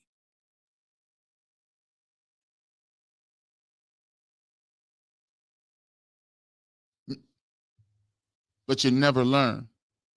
So let's go to my man and bring it back again. Zach Jackson is the first person to pull up and say, you fools. If you was smart, if you was any intelligent, when Dillon Gabriel flames out, you give Shedeur Sanders every opportunity to be the dude. You put every resource into him that you put into Dillon Gabriel. You pull every lever possible to make sure that this guy gets a leeway to get to where you need to go and that he gets an opportunity. And if he shows potential and promise, your quarterback in 26 is already on the damn roster. Your lottery ticket is already there. The guy with the talent, the skill set, the upside is already there. And then what you can do is take Cardinal Tate and the best available lineman and cook. Now Jerry Jeudy don't have to be the only receiver. You then go back and you get back into that round and you go get me some more receivers and more linemen. And then you know what you got in 2026? Dillon Gabriel, the guy you drafted that you saw could be a good backup, is there. Shedeur Sanders, the person you think has some upside, you give him an offseason, you give him a playbook, you let him throw to his receivers, you let him develop a rapport, you actually let him practice and not throw the trash cans, you actually let him throw to receivers, you actually let him do something, you actually put your arm around him and say, hey, we believe in you. You can actually give him ability to show what he can do. And playing preseason games? Wow. And then you say, let's see what he can do in 26. By the way, if something happens,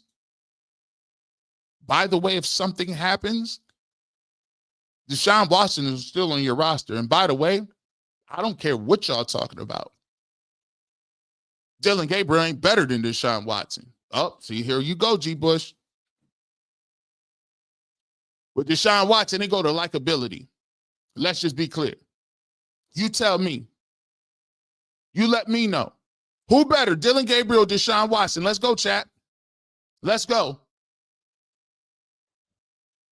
Oh, see, we getting kind of quiet. If I'm paying somebody $100,000 million, huh? And I got to put somebody in if Shedeur get hurt or something happen, I'm putting Deshaun Watson in the game. What are you talking about? But a lot of people don't like Deshaun Watson. It's based on two things. Our fan base will tolerate you taking L's. They'll tolerate you not being good. But what they don't tolerate is the narrative based with the allegations. That's one. Two, Deshaun Watson got all that money, got all that bag. And three, Deshaun Watson is looked at in this city as the person who was the replacement for Baker Mayfield, who was already very popular here. That's what they're looking at.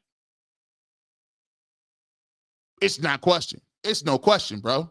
There ain't no question. Deshaun Watson and Dillon Gabriel ain't even on the same playing field. That's people's feelings in a way. That's people's bias all on. See, let's get it real. I don't even want to see his face. Why not, man? You that aggressive? Come on now. Stop playing with me. This is why you get in trouble, G. Bush. But I don't really got to argue with you like that, though. So the quarterback in 26 is there. Chilling on your doggone roster. with a viable 2-3 options as a backup. And guess what? You guys, based on nothing, have already sold yourself that you're going to get another quarterback because you've never really wanted to see him play anyway. You see where this is going? All this, like, you never really said, you never really wanted to see him play. Like, you're willing, you think, I don't understand how you think that that smart that you say he's not ready, he's not ready, he's not ready. But then Dylan Gabriel was ready. And then the next guy you draft next year, he'll be ready though. But we didn't see it though, because if he was that guy, they would have put him on the football field. Let me just debunk that really quickly before we get to your super chats here.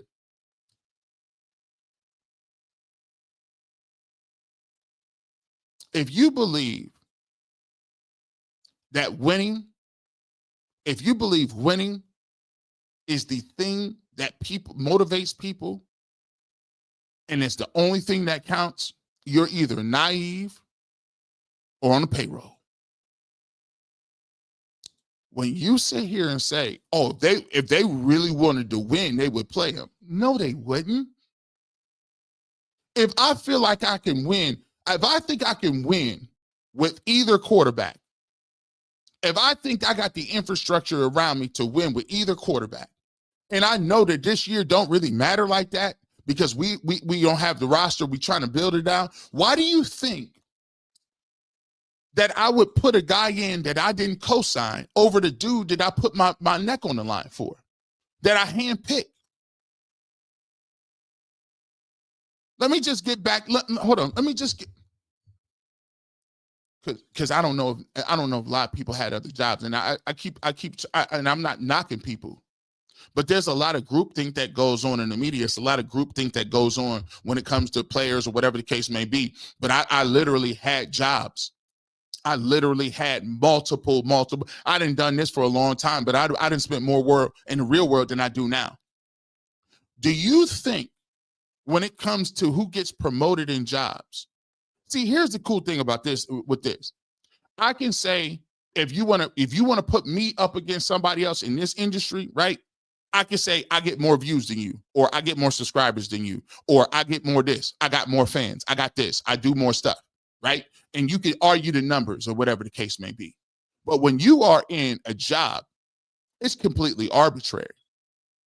What's the difference between one manager and another manager with the same numbers? Oh, I know, yeah. Maybe I'm just confused. When you get to office politics, that's why they call it office politics. Do you know that the people that's going to the golf outings, they got a little inside track on that job? The people whose uncle knows an uncle, people that's in the same fraternity, people that in the same neighborhood, people that's in the same circumference, people that's in the same situation, people that have the same hobbies, the same background, the same culture, the same. If it's between one person and another person, all things being equal, why would you say it comes down to who's better? Better is subjective. Competent is subjective. Ready is subjective. It's all in the eyes of the beholder, just like beauty, just like opinions. So if it's subjective, you can't stand on not ready. What does not ready mean? When you dating somebody and you've been dating them for 4 or 5 years, it's a lot of people out there that's fine with sleeping in the same bed, fine with having children, fine with having bills in each other's name, fine with going up Halloween and Christmas and Easter with one another, fine with going to church with one another, fine with doing all kind of stuff, getting matching tattoos. But when it comes time to get married, they're not ready. See, this is the problem. I'm sorry. No, please don't listen. If I didn't mean that, I didn't mean it. I'm jumping off into something else. I'm sorry. But the only reason I'm mentioning that is because I was talking about myself. See, I ain't afraid to talk about me. I ain't afraid to talk about my shortcomings. Now, I ain't going to point you out. See, at one point in time, I was that person. I was cool with a lot of stuff. I knew I shouldn't have been with them folks. I was cool. I was cool on a lot of stuff, and I was ready for a lot of other things that benefited me, that may have felt good, that was felt good to my flesh. But when it came time for that level of commitment, all of a sudden, I wasn't ready. That means you didn't have the conviction. I didn't, what do you mean? I wasn't ready for the commitment. I wasn't ready for the responsibility. I wasn't ready for what comes with that. You see? So when people talk about ready and talk about if he was, it would be, your argument is circular. Your argument is circular. Which came first, the chicken or the egg, bro? Because if I'm going to sit here and talk about the readiness of people being ready to play, some people ain't never going to be ready. Some people ain't never going to be ready. Because they done already made up in their mind what they feel about the person. I'm only speaking from, don't get mad at me. I'm only speaking from my opinion. Don't take yourself out of it. Let me tell you me. So I know about what it means to be ready.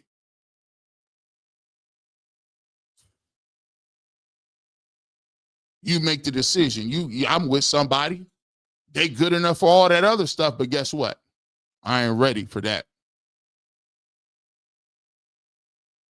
I don't understand why y'all can't understand it and why you can't get it. But what my job is to do is, my job ain't here to argue with you. It's to educate the people. My job is to educate them why things happen and why it jumps off. So when we talk about this situation, I chill out and move around. You can have what you want to have. You say what you want to say. But the reality of the situation is, what's going to keep you on the field is your play. And what God got for you, can't nobody touch it. You can be mad all you want to. You can be salty. What you going to be mad for? But you have to ask yourself. You have to ask yourself, why are you so against this? Why are you, and what inside you makes you get to a point where you all balled up and angry? You notice I don't get all balled up and angry when Dylan Gabriel is playing. You know why? If he plays good, he'll keep playing. If he don't play good, he'll be out of the game. But let me ask you a question. You and I, we aren't the same. Why does your face crunch up? Why can't you say and just talk your talk?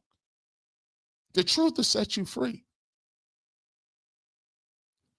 Because somebody said somebody had a bad interview, you know what? Give me them people.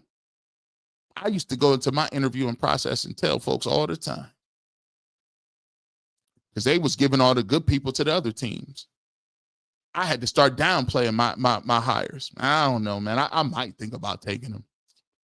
I might take him. I mean, I don't know. He answered a couple questions that was kind of strange, you know what I'm saying? But I'm going to think when I get to the crib. You know why I was doing that? I said, I can't get too excited. Because really, underneath, I'm like, give me that dude. I like that dude. But if I get too happy, they're going to take him and put him on another team. You know, they don't give me nobody. That's how I got to downplay it. You folks don't ever want to stand on your own. I'm okay with it. I stand on I'm in my own evaluations. Just think about it. What somebody told you done done messed up your whole mindset. Done messed up your whole mindset. Well, what I was told. You still getting told stuff? It's the problem with the world right now. Sheep, people telling you. I trust myself. I trust my eyes. And I trust that I didn't say this for 6 months. You let me know where I've been wrong at. Let's get to the chat. Yes. Here we go. Time to get to your chats. One of the funnest parts of the day. We appreciate you guys. Again, if you cannot afford the super chat, don't worry about it. Just put a like and a comment in the section. That helps our interaction rate. We want you guys to be interactive with this thing. We appreciate every single person. I can't get to every single comment, but trust and believe. People do know I'll be in the comment section. I stay in the comment section wherever I'm at. So I appreciate you guys. So continue to support. Hit a like and subscribe. And just a like, it helps us. It helps that content get to where we need to go. All right. Let's start with Raptor Jr. 702 yards, 35th in the NFL, 5 touchdowns, 32nd in the NFL, 2 picks, 37th place QBR, 26.3, 31st place. Kevin can't run for this. Wrist alert. You can't run it. This the figure 4 leg lock. Can't run from this. By the way, he can't run no more. He ain't calling the plays. Ain't it funny how things change? In the words of the great 50 Cent, damn, homie. Last week you was the man, homie. What the happened to you? Kirk Davis. It ain't a Disney cartoon, but my top 3 cartoons movie when I was a kid: Land Before Time, Small Soldiers, and Static Shock. Listen, let me tell you about this, Kirk Davis. My aunt and my mom took us to watch The Land Before Time.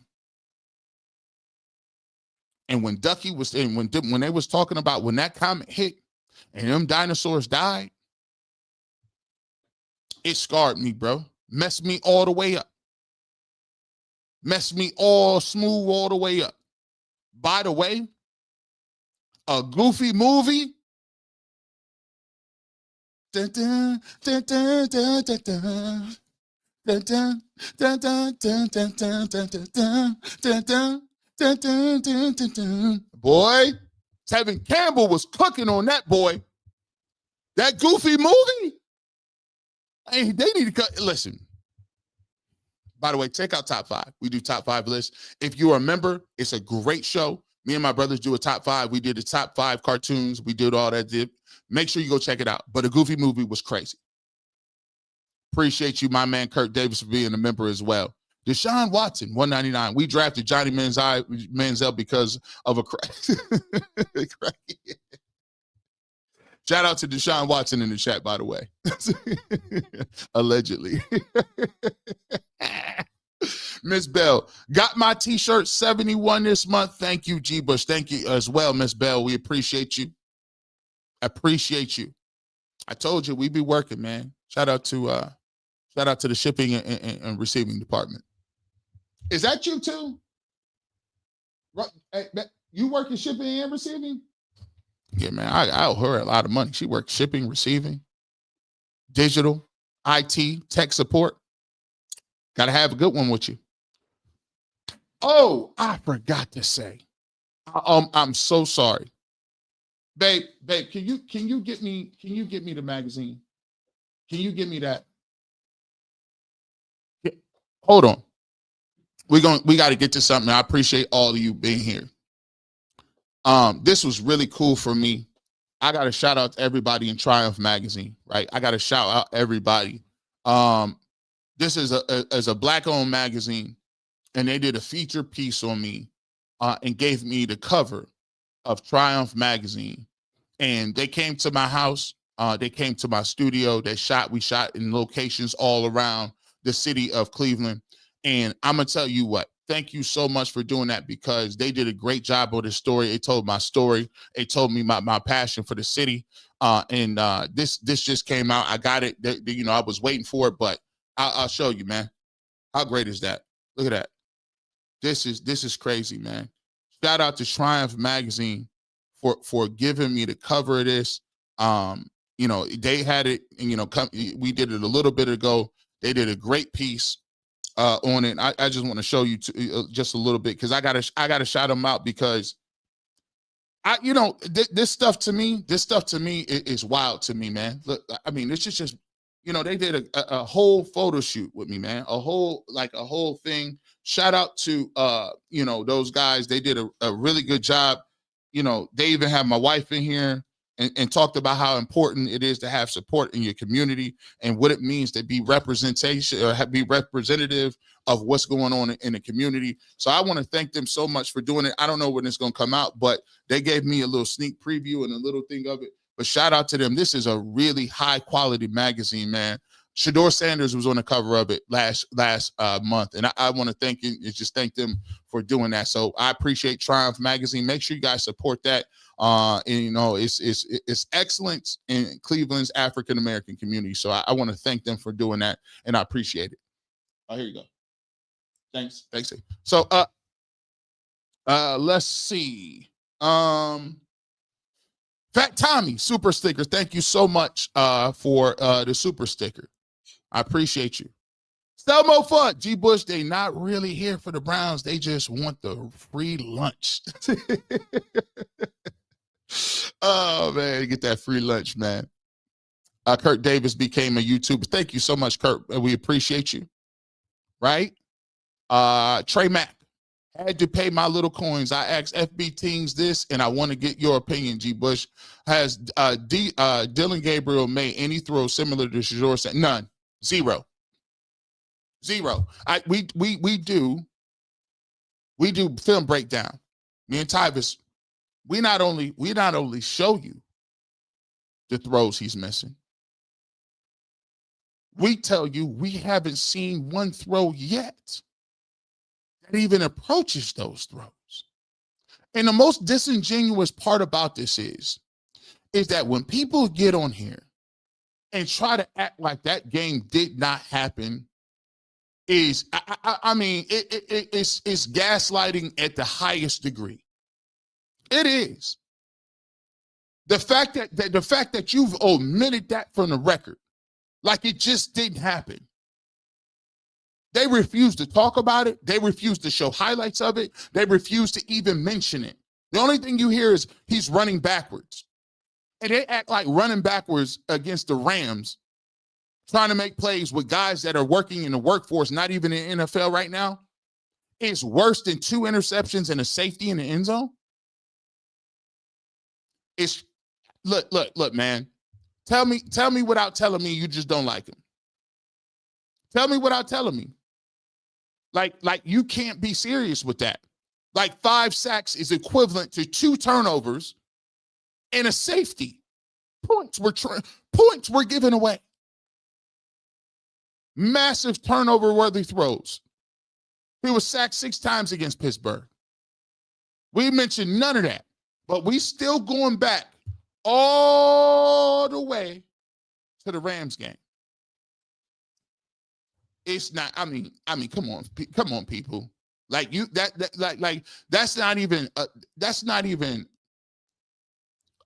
intellectual argument that you can even have, right? But the fact that you act like we just didn't see it is crazy work to me. And people who are detractors of Shador Sanders do it every time they talk about him. They'll say he's not throwing on time. How is he not throwing on time? And I just saw him throw 3 footballs through. What are you talking about? He's not throwing on time. Like, I don't understand. What are you talking about? It's on tape. It's there for you to see. The highlights is available. It's right there. Stop telling me what somebody else is telling you, but you don't got a name to it. This is my problem with people. I don't need nobody to tell me nothing. 0. You know why? I let it be known when I pull up to these channels with my film work that I'm doing my homework. So guess what? I don't need you to tell me what you heard from somebody who I don't even know or care about, because I know what I've done. I know what I watch. I know the levels in work I put in. So don't tell me that your source is bigger than what I'm doing myself. And the only reason I'm saying that is because I can believe anybody. I can work with anybody that put the level. If you're watching tape and you doing film breakdowns and you doing everything you can to educate yourself on the game of football and you formulate your opinion around that, I ain't got no problem with you. I will shake your hand and we can have an intellectual debate based on what we both saw. But if you're not doing that, and you telling me what somebody else done told you, and nobody even knows who this Casper the Friendly Ghost person is, I'm not gonna have no argument with you. I'm gonna just keep it pushing. Like, man, I ain't got no time to be arguing with you. That's little kid stuff. That's little kid stuff. I got a best friend. Who your best friend? You can't see him. He's invisible. What? I got a girlfriend. Who your girlfriend? He don't go to this school.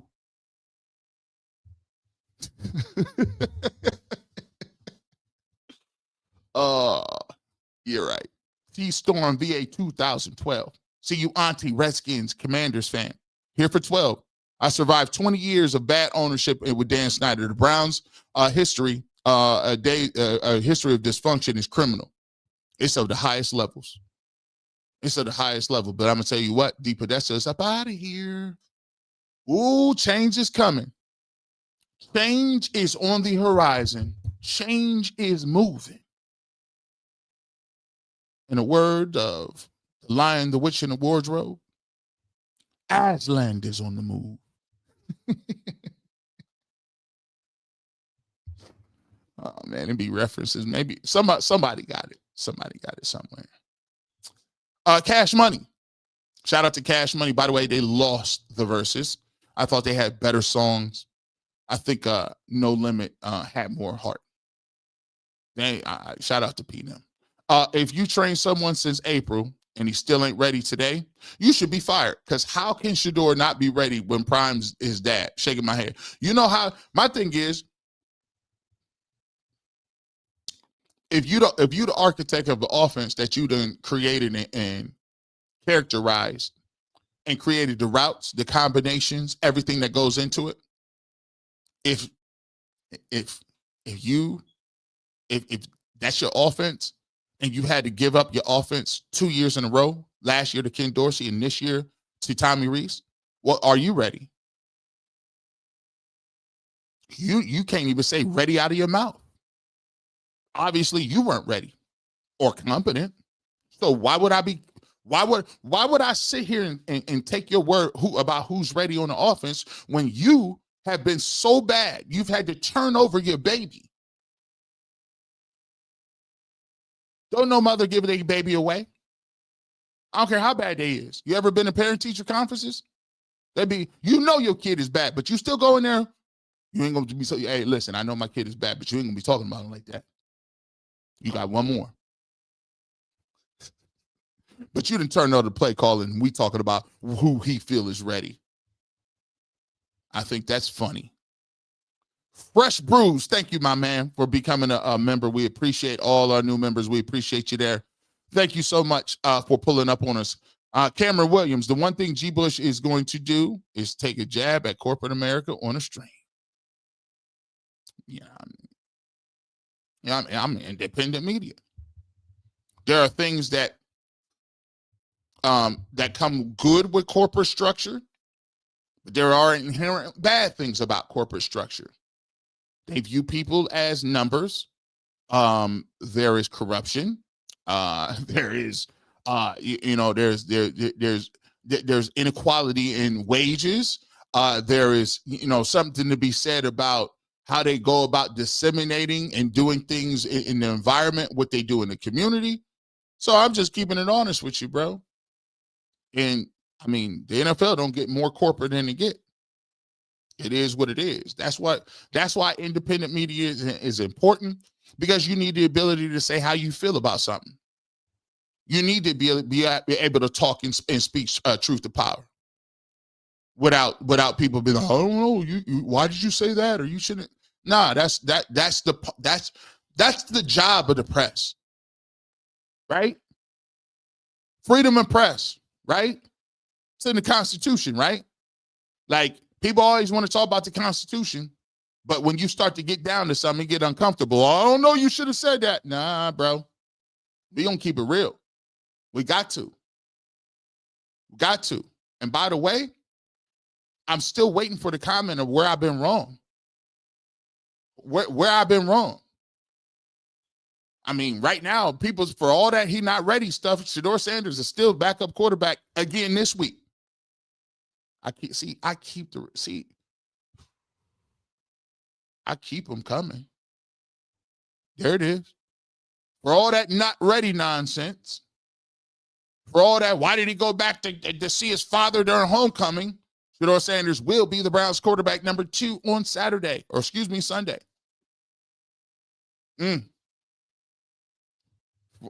For all that extra, you know what it is. Just letting y'all know. Just letting you know. Matter of fact, let me just throw the picture up. Yeah, you know, he laughing. Let me just put the laughing emoji up. We'll do some chats underneath it. Yeah. By the way, this is him congratulating Dillon Gabriel coming off the football field. You see any hate? You see any malice, contempt?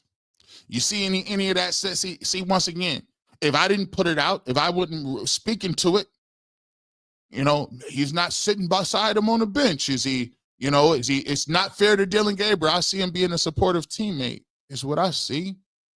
But you know, we're gonna see.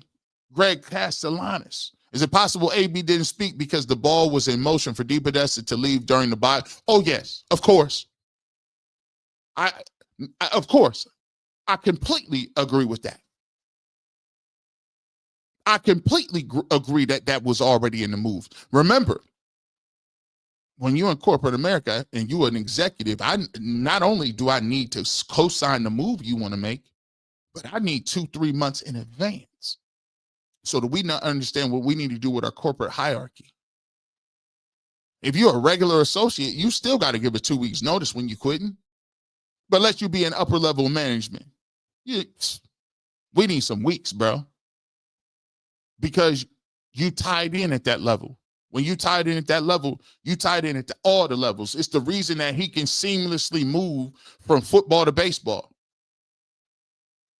You notice that there's no such thing as qualifications once you get to a certain level. Same stuff you be disqualified for. You know, you couldn't get that off.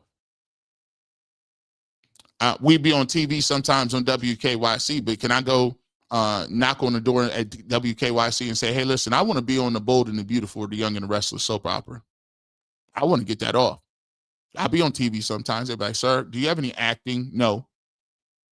But when you get to a certain level, you can seamlessly move from here to here and ain't no problem. For you to be able to do that, you got to be connected, and to stay connected, you got to play the game. So they already knew he was rolling out. Already knew it. We just cooking. Winter is coming, and the night is full of terrors. G. Bush using Valyrian steel. Yeah, Valyrian steel is different. That dragon glass, man. You know, winter is coming. And in Ohio, they done moved the clocks back. It's getting dark at 5 o'clock. So it's getting real spooky around them offices. It's cold outside. It's dark when you wake up, dark when you go to sleep. Start to hear some rustling in the leaves out in the good forest. And pretty soon it's snowing every single day. The dire wolves seem to be restless outside, howling at the moon. You know, they say the children of men are walking around out there in the forest. They're looking for a sacrifice.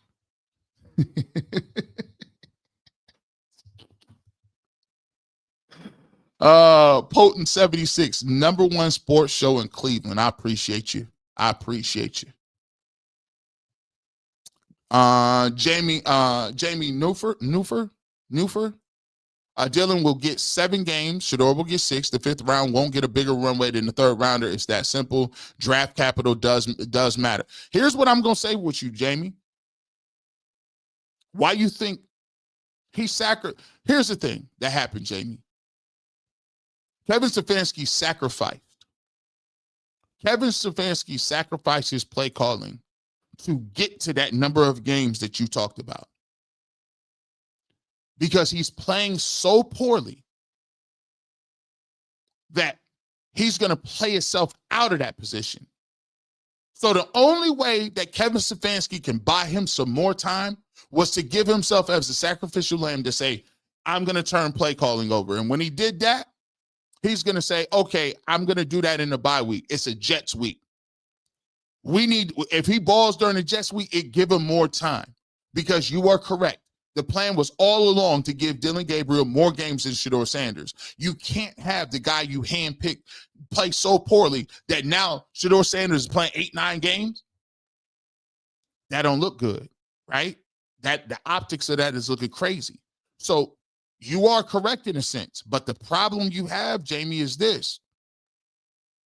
Kevin Stefanski, with every loss, with every succession, and whatever battle, or every battle. See, this is like, listen, in the Game of Thrones thing, the Baratheon needed Melisandre.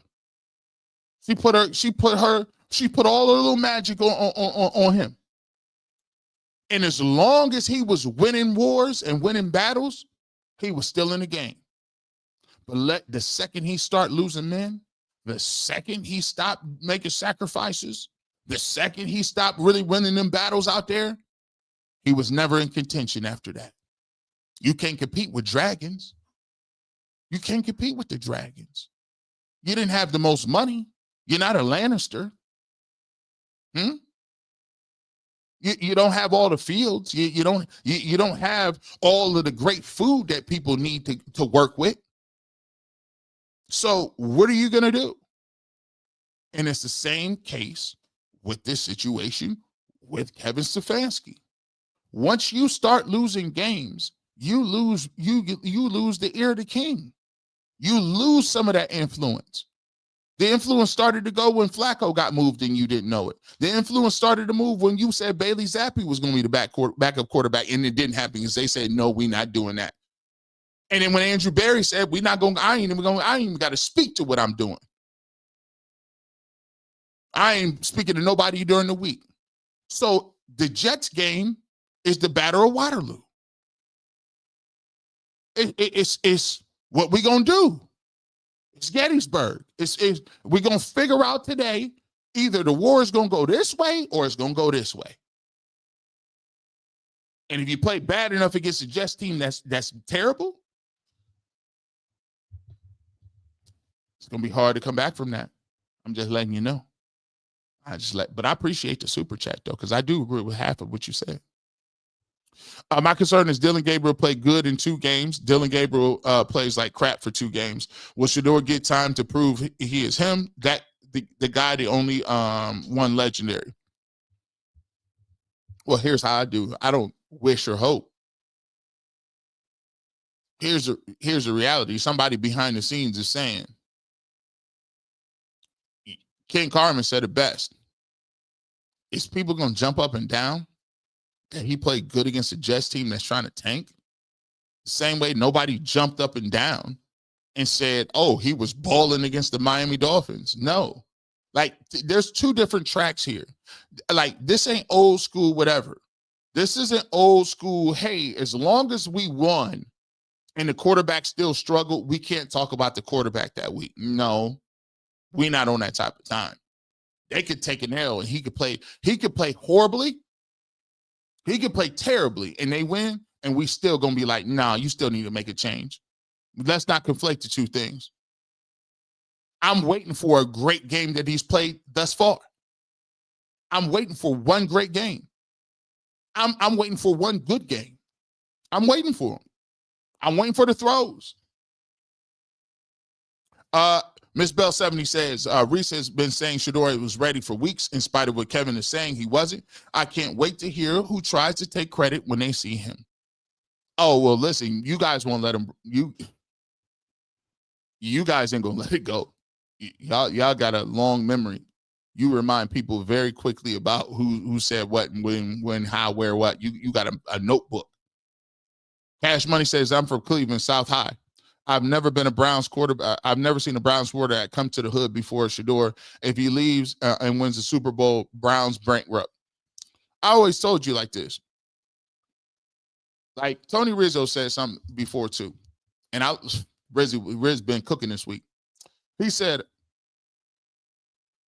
somebody said something about, I can't believe you're talking about a backup quarterback or a 5th round pick so much. And he said, listen, man, don't tell me who I could root for. I've been a Browns fan for 60-something odd years. I root for the Browns and I root for who I want to root for. He's like, I root for Luke Whippler because he played center for Ohio State. I root for who I want to root for. Stop trying to make these mythical mental gymnastics where it's you going to pit me against somebody else. Man, listen, man. If you don't go ahead with somebody, I'm a grown man paying taxes. I told people like this. Listen, what he did for that group of people, I told people he was cool with me. I don't care if he never throw no touchdown passes. He went to the hood where people lost everything, and he pulled up and showed up. He didn't just cut a check. He didn't just pay for stuff. He cut the check, he pulled up, and he gave his time, energy, and effort and was genuine about it. He going to schools, being genuine about it. I care about my community. If he don't throw no touchdown passes, cool.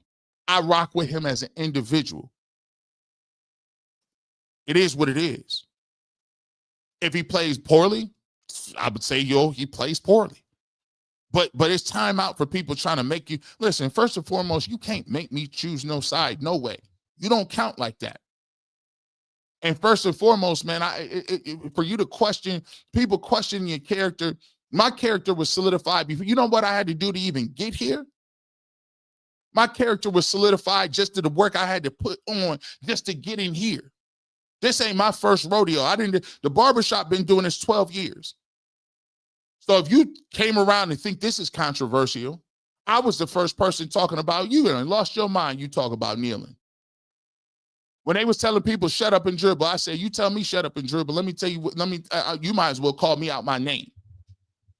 Because if you think I'm some your entertainment,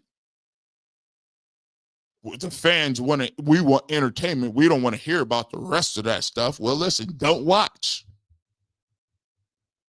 Nobody care you got no regular job and I have a regular job. I come here for a release. Well, you better go gamble or something.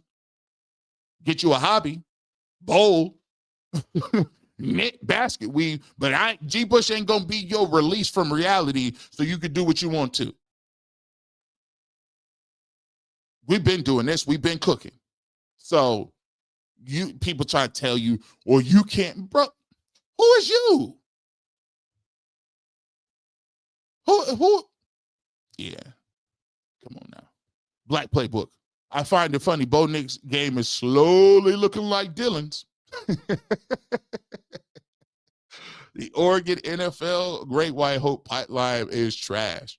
Well, Justin Herbert is pretty good, though. I'll take him. I will take Justin Herbert. But Marcus Mariota was not good at all. So, that's 3 out of 4. Powers OG Miles was helping Shedeur after practice during the preseason quite often. I never see him do that of all the seasons he's been playing. By the way, like this notion that, he's not putting in the work, he ain't doing this, bro, it's on camera. He has his own media company. He's getting followed with cameras everywhere. And it's pictures of him throwing the ball in the rain. There's pictures of him throwing at John Carroll. There's pictures of him throwing the ball. There's pictures of him getting treatment. People try to make it, oh, well, he's on a plane. Listen, he went there. He pulled up with a doctor. Don't you understand the state-of-the-art facilities? He pulled up. He was in Colorado less than 24 hours. Sorry, guys.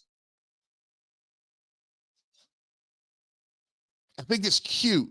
I don't know if I think it's cute or disturbing that you're trying to make an issue out of a person going to see his father who's battling cancer and is a cancer survivor. I don't understand in what world how you can even get that off. Like, I'm going to go see my dad for less than 24 hours after he's battled cancer, and then that's somehow seen as he doesn't care about being the Browns quarterback because he didn't bury himself. Stop it. Frankly, you can't even comment on that. To be truthful, you can't even really get that off. I'm surprised people let you get that off. True life. Mr. Bush, we all want Sanders to play, but let me be honest. Who has actually called the shots for the staff or for the staff, the owner? Hey, look, the owner is always, here's the thing. The owner is always going to be the dude that's going to call the shots. Here's another thing. I've worked in businesses. What billionaire don't call the shots? Billionaires run our government. Billionaires run our financial institutions. Billionaires run our military. Billionaires run our school systems. Billionaires run our farms. Like, I don't understand why they sold y'all so well on the fact that this is, oh my gosh, this is different than regular life. No, billionaires run everything. And what moves them is green, influence, and power. Why would you think any billionaire it has ceded over territory? That's why I'd be laughing and say, you need to just cut the check, Jimmy, and move out of the way and let the other people handle it. And what industry do they do that at? I mean, this is America. Where have you been living at? What billionaire to date has turned over the purse strings, left us alone, and said, here you go. We're going to leave it up to the common man. Really? Really? This is what, really? Emmanuel Johnson, AG, you see the video when Shedeur got drafted and he was on the phone with Barry. Last thing he said was, prove to people who passed on you wrong.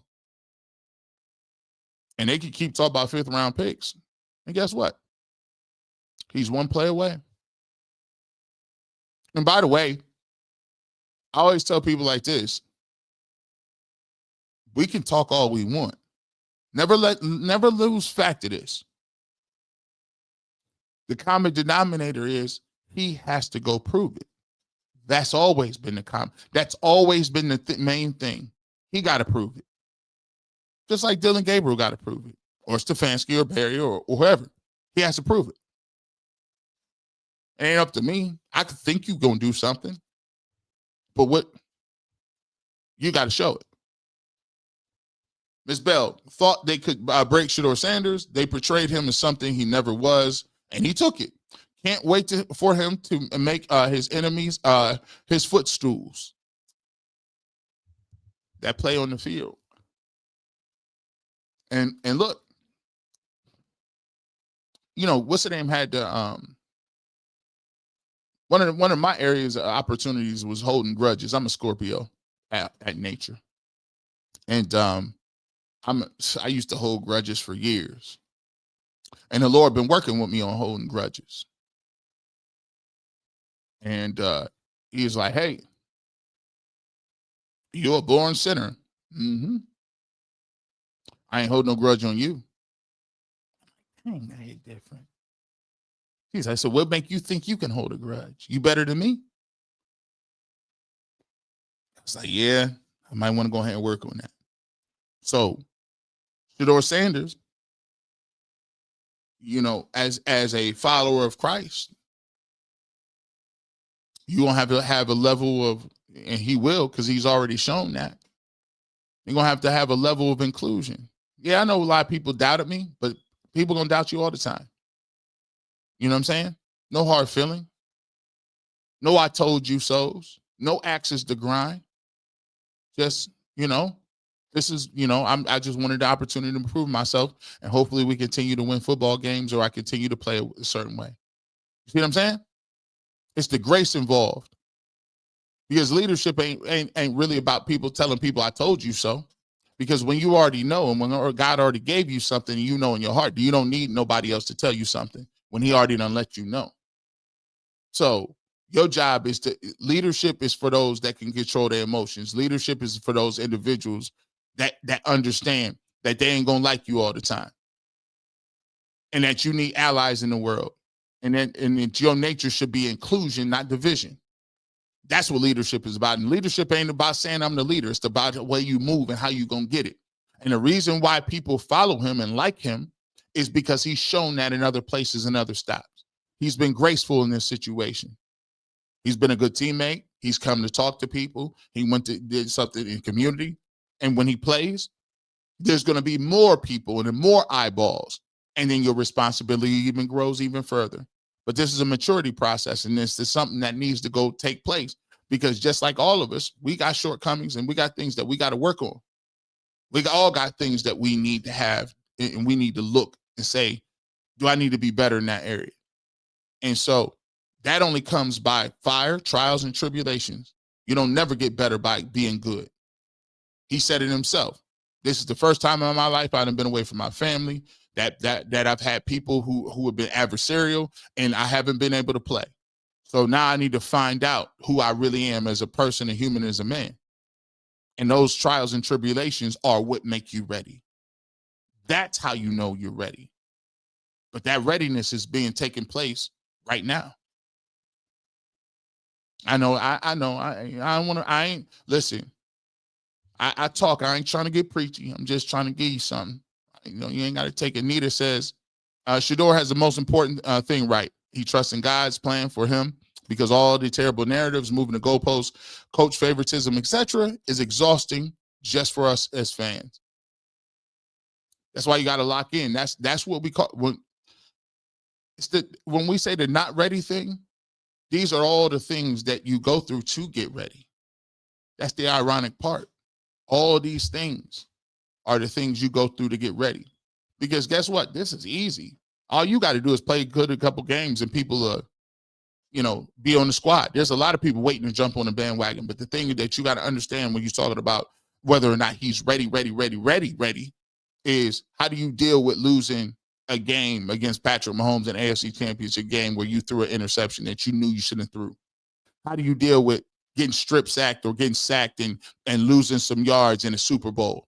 How do you deal with an injury, right? Coming back from it. How do you deal with conflict with teammates? Those are the big things. This is easy. This is the start.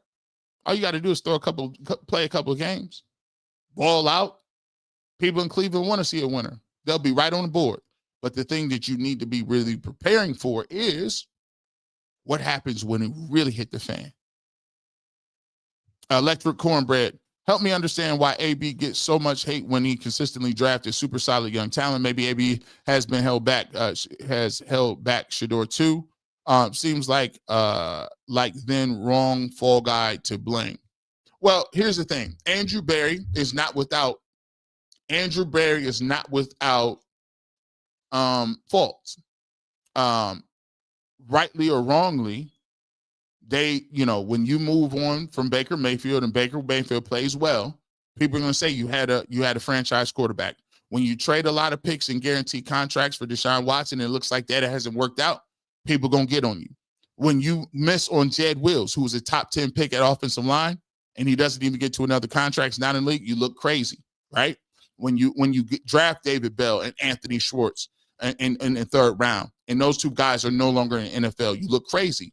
Not given the fact Puka Nacua was in those drafts. Amon-Ra St. Brown was in those drafts. So you do that, you look crazy. So he does have a nice track record this year of some guys he's drafted, but for the most part, he's had some missed draft classes as well too. Now, the difference between him and Kevin Stefanski is his draft classes looks better than Kevin Stefanski's playbook and offense. All those things are part of what it goes into Andrew Berry and what he's thinking. But one thing that you will say is Kevin Stefanski put his reputation on Dillon Gabriel. If Andrew Berry stakes his reputation on Shedeur Sanders, then who wins? If Shedeur is good, Andrew Berry. Chantel Pitton, if Jimmy didn't pick Shedeur, why did his daughter and grandkids wearing 12 jerseys in Miami? Because he did pick him. He picked him. He's a lottery ticket. All he got to do is be like, so you mean to tell me I got to keep watching this guy play? When I got the lottery ticket I can scratch, give me the lottery ticket. And by the way, DePodesta is out the mix. So it's even a greater chance that they're going to play him. And guess what? Tommy Reese is calling plays, not Stefanski. Funny how things switch up. Sapper Daddy, great breakdown as always, G. What do you believe will be the final shoe to get Shedeur in there or Kevin fired? Well, we kind of went through it. The Jets game could be the beginning of the end because the Jets, it's all about the optics. You all got to realize this. It's all about the optics. It's not about the wins or losses. It's about when you got people that are in high places, the first thing people don't want to be looked at is they don't want to look like they looking crazy. Don't be looking crazy out here. You don't want to make people look like fools out here. And the thing that hits you is the Jets are losing on purpose. They traded their best 2 players. You had 2 weeks to prepare for the Jets. 2. And after a certain period of time, they're not going to be Dillon Gabriel, just because he's not, see, right now, Dillon Gabriel is playing not on his merits. It's based on the fact that so many people just don't want to see Shedeur Sanders.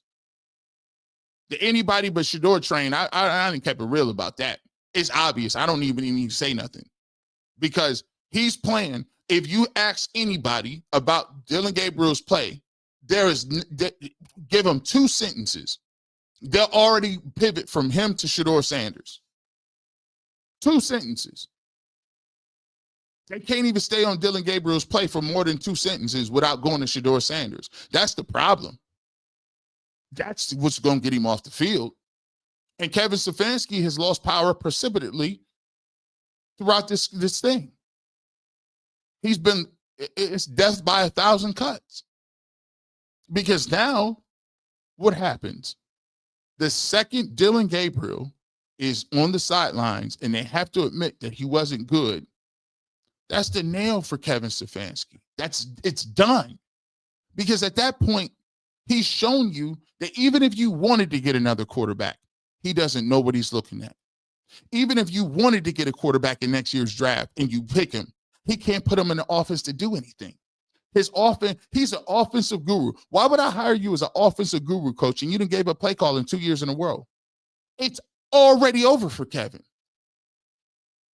He's in an incubation period. He just don't know it. He running around sick without no symptoms.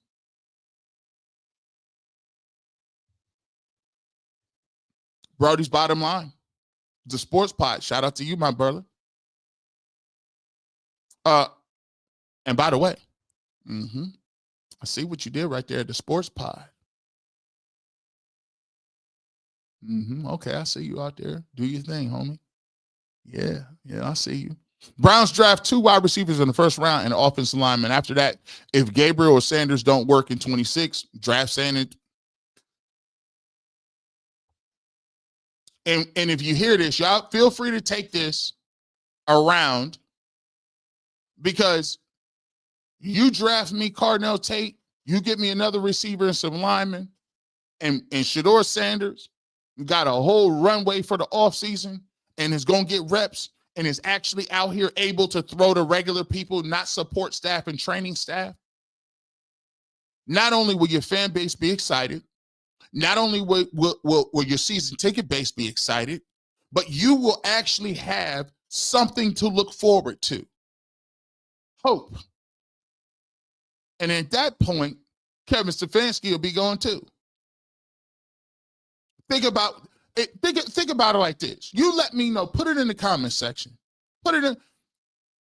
Somebody tell me somewhere, and I want the detractors to pull up for this one.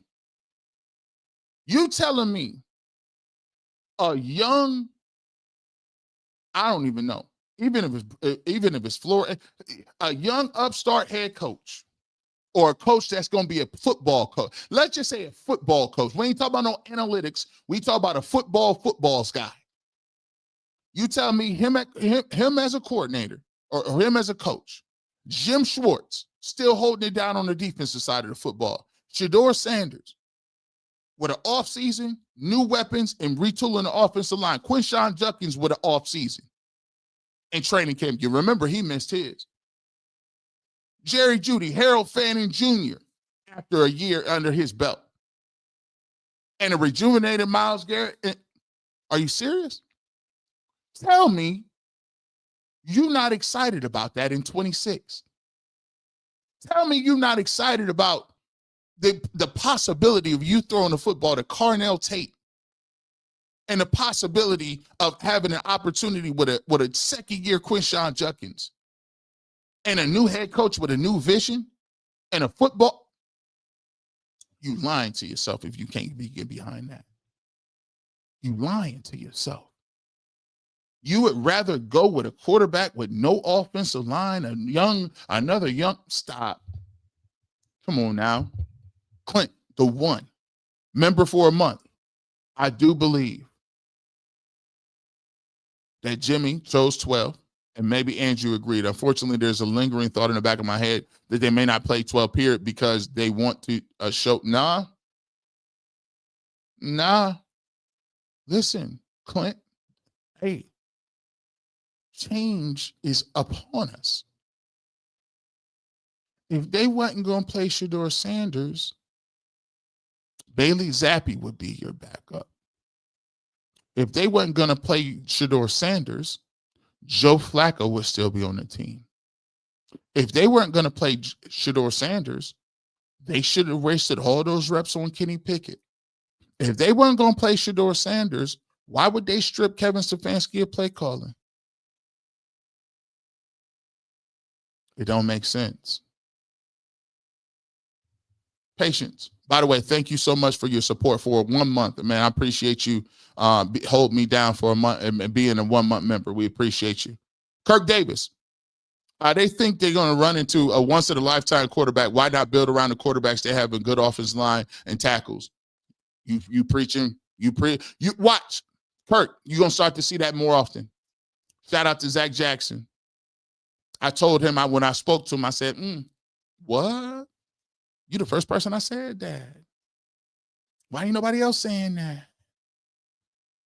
G. Bush, Deshaun is really the lottery ticket. No, Deshaun is the insurance policy. The lottery ticket is Shedeur Sanders, because if he's good, he gets you out of the Deshaun Watson contract. If the lottery ticket don't work, Deshaun Watson is the insurance policy. All else fails, break glass, put him in the game. Truth ain't true. G. Bush, your commentary is bigly beautiful. Clarity is as a mother. You know what? Shut your mouth. Thank you. Truth ain't truthin'. Kirk, I take Deshaun Watson for 500, please.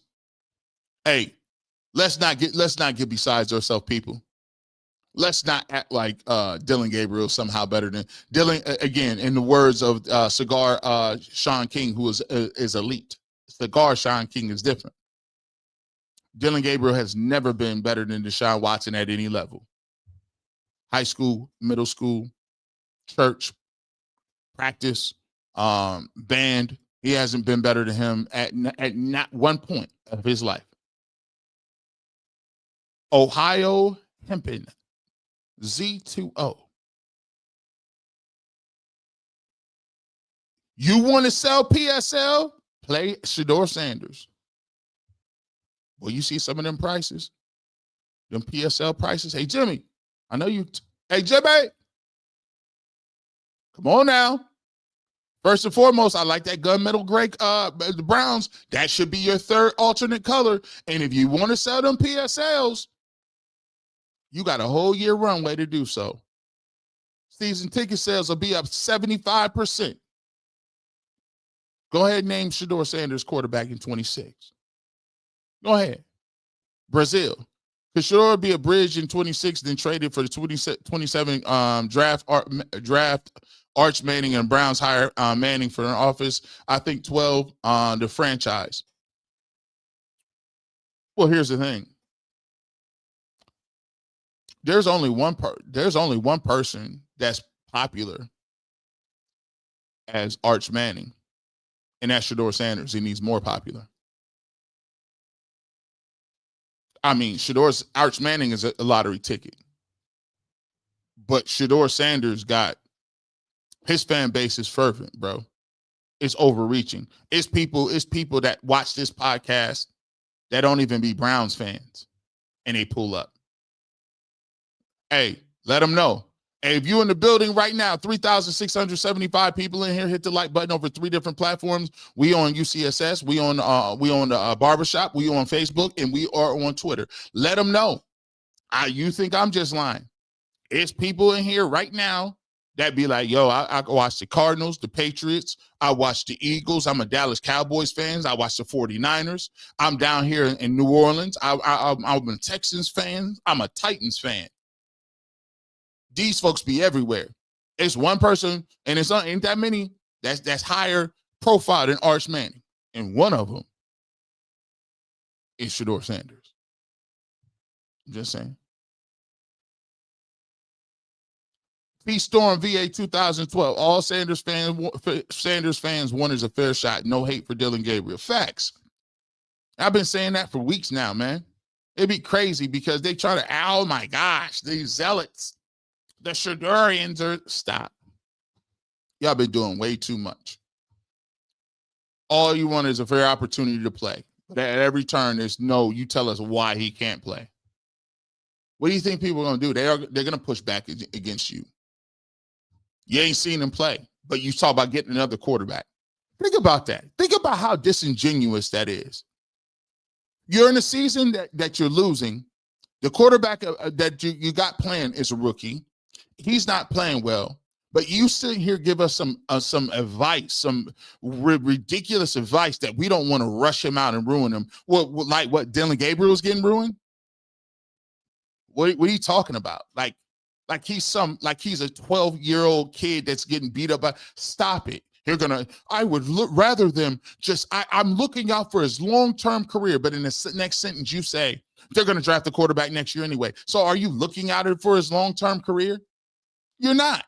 You're just sitting here trying to come up with any excuse why he shouldn't play. It's silly. And you keep doing it, and it don't make nobody else look silly but you. C.A. Anderson, I thank God for right now. Shedeur will play in the perfect time. Not my timing, not y'all's timing, but God's perfect timing. Listen to the interviews, watch his movements. He understands God's timing. We are here right now, each and every one of us, because of the timing. Not mine, not yours, but his. For everybody. We are just moving in concert on his will and time. That's why I can sit back and sip my coffee. What shall pass will pass. Neil Gray. Adaptation and change is inevitable. When it comes to sports and life, there is no fear when the outcome can't be determined without trial and error. It's beautiful. We get philosophical over here. This is why I got to. I like y'all. I like all the other platforms. I got the best people. I'm sorry. The people I got over here, I got the best people that watch. You know why? Because they bring thought-provoking content. They bring it. Nita. He not ready means we not ready to be wrong or a culture change. They don't want the same crowd they saw at Colorado, yet they want them. Ooh, girl, you going, ooh.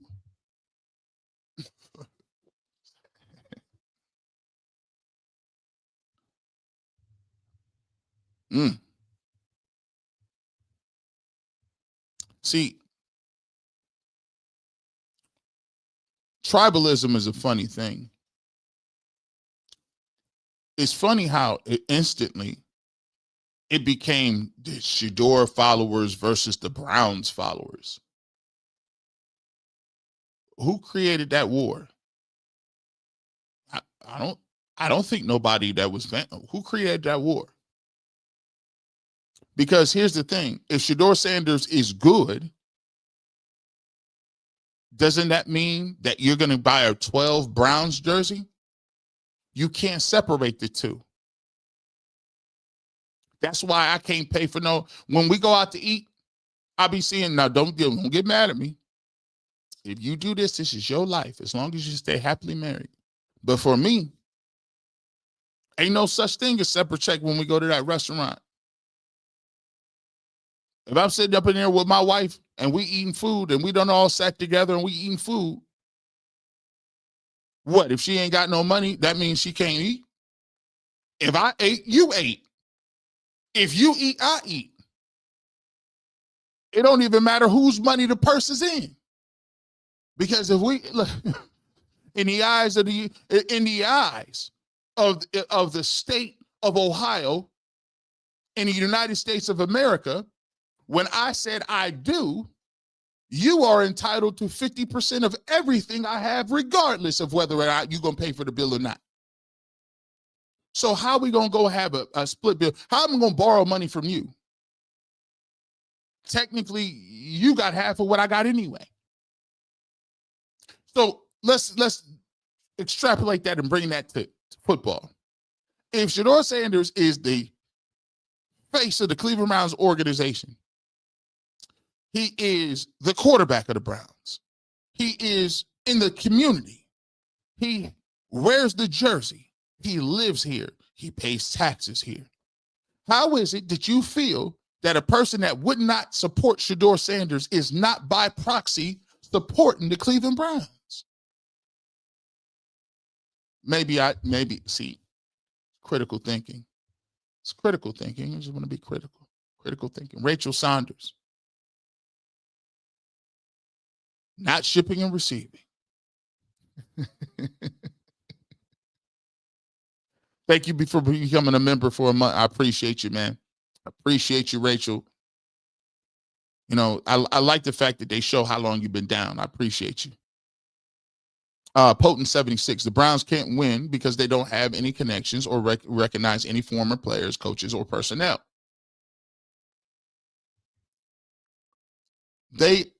There's a lot of the Browns players, you know, Hanford Dixon and Joe Hayden and Josh Cribbs and, you know, Eric Meg. A lot of these folks is like, I don't understand what y'all are looking at. What are we doing here? What are we doing here? Sharon Bozeman, G. Bush, thank you for being clear-eyed. You know, hey, listen, I keep my glasses on. I'm a little foggy when I ain't got my glasses, but I put these glasses on, I'm good. Miss Bell 70. Congratulations, so deserving. I think she's talking about the magazine cover. Shout out to them. Shout out to Triumph Magazine as well. We appreciate you. G. Bush, that's fire. Happy you was recognized for your work and impact on the community. Blessings to you and your family. Doggy Bone, thank you so much. I appreciate it. I really do. You know, I told people I've gone through a metamorphosis a lot over this last year. And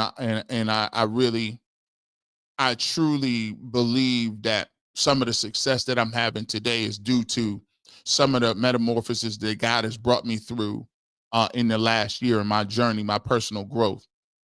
And he's been very, very prevalent in that. And so a lot of people say, well, I seen a change in your content. You know, say, you know, it's a lot of different things that I'm into. You know, I'm into uplifting my community. I'm into uplifting people. I'm into not division or divisiveness, but I'm into having conversations and making a difference. So the fact that they chose me to do that, man, I appreciate you. Shout out to Triumph Magazine again. I don't know where you can get this. I just got the copy. I don't know when it releases in and coming up, but it shows the barbershop on here, and it also shows, and what I like the most is not only shows the barbershop, but it gives an opportunity to show the Ultimate Cleveland Sports Show. As you can see, we got the Ultimate Cleveland Sports Show in there. We got my guys, Earl the Pearl down here in the left, and Mikey McNuggets, DJ Hazmat. We had a lot of people, so we done shot a lot of different things that shows the Emmy that we won on the show. So it does a lot of different things to really show love to everybody involved. And it ain't just about me. It's about those, those individuals and people that are on all different platforms, because I wouldn't be who I was if I didn't have those individuals on the platform that contribute to that. So it's not a one-man band, not a one-man army. You know what I'm saying? It's a collaboration. So I want to thank all those dudes, Tyvis Earl, Mikey McNuggets, director Steve, executive producer Steve, Jay Crawford, Jason Lloyd, Dee, anybody who comes on, Ross Tucker, Leroy, whatever, all of them. I appreciate everyone. And see, this is why you name people. I'm Dustin Fox. I got to remember, you should never name people, because if you don't mention somebody, they're going to come back and text you. Let me think. Am I missing anybody? Mary Kay, shout out to her. So I appreciate everybody on the show and helping it build what it is and moving the conversation forward. So I appreciate you guys. Let's see where we're at. Eric says, thank you for representing us, G. Bush. Thank you. Thank you for listening, Eric. It's a lot of times where, I'm not the direct representation of what Black America feels. But I do feel that there is a responsibility for the Black community to be heard. And it's no knock against any other community. I just feel like you should represent those who look and feel and understand what you feel and understand. So that's not a knock against anybody else. Neil Gray, this ain't about Shador versus Dylan. It's about how best we evaluate and develop our rookies while incorporating our vets to be playing at an elite level for the 25 season while planning for the future. Go Browns. Very eloquently said. We don't got to divide and conquer. It's about finding out, guess what? Let's figure out how we get our guys in the best position and see what we got to win some football games moving forward. Stelmo Fudd, Triumph is the #1 Black magazine in Cleveland, city of Cleveland. I commend you on being recognized as a much needed talent in our city. The Dog Pound got you, big dog. Selmo Fudd, thank you so much. You know what? I was like, it was crazy because I had already been a fan of the magazine. I've been a fan of it. It was in the lobby of WKYC, and when they reached out to me, I was just like, I'm thinking they want me to be on like the, how you give you the article. And when I was coming up, we had the Jet magazine. So let me put the ones in the chat. It's about Jet magazine. We had the Jet magazine. Boy, you knew you was jumping if you was popping in the Jet magazine. In my uncle's barbershop, they would get that. They would have the Source magazine. They would have Double XL. You know what I'm saying? They would have, they even had, they even had people come by from the Nation of Islam. They would have the community board. So it was very community centric in my uncle's barbershop prior to hair care. So it was crazy.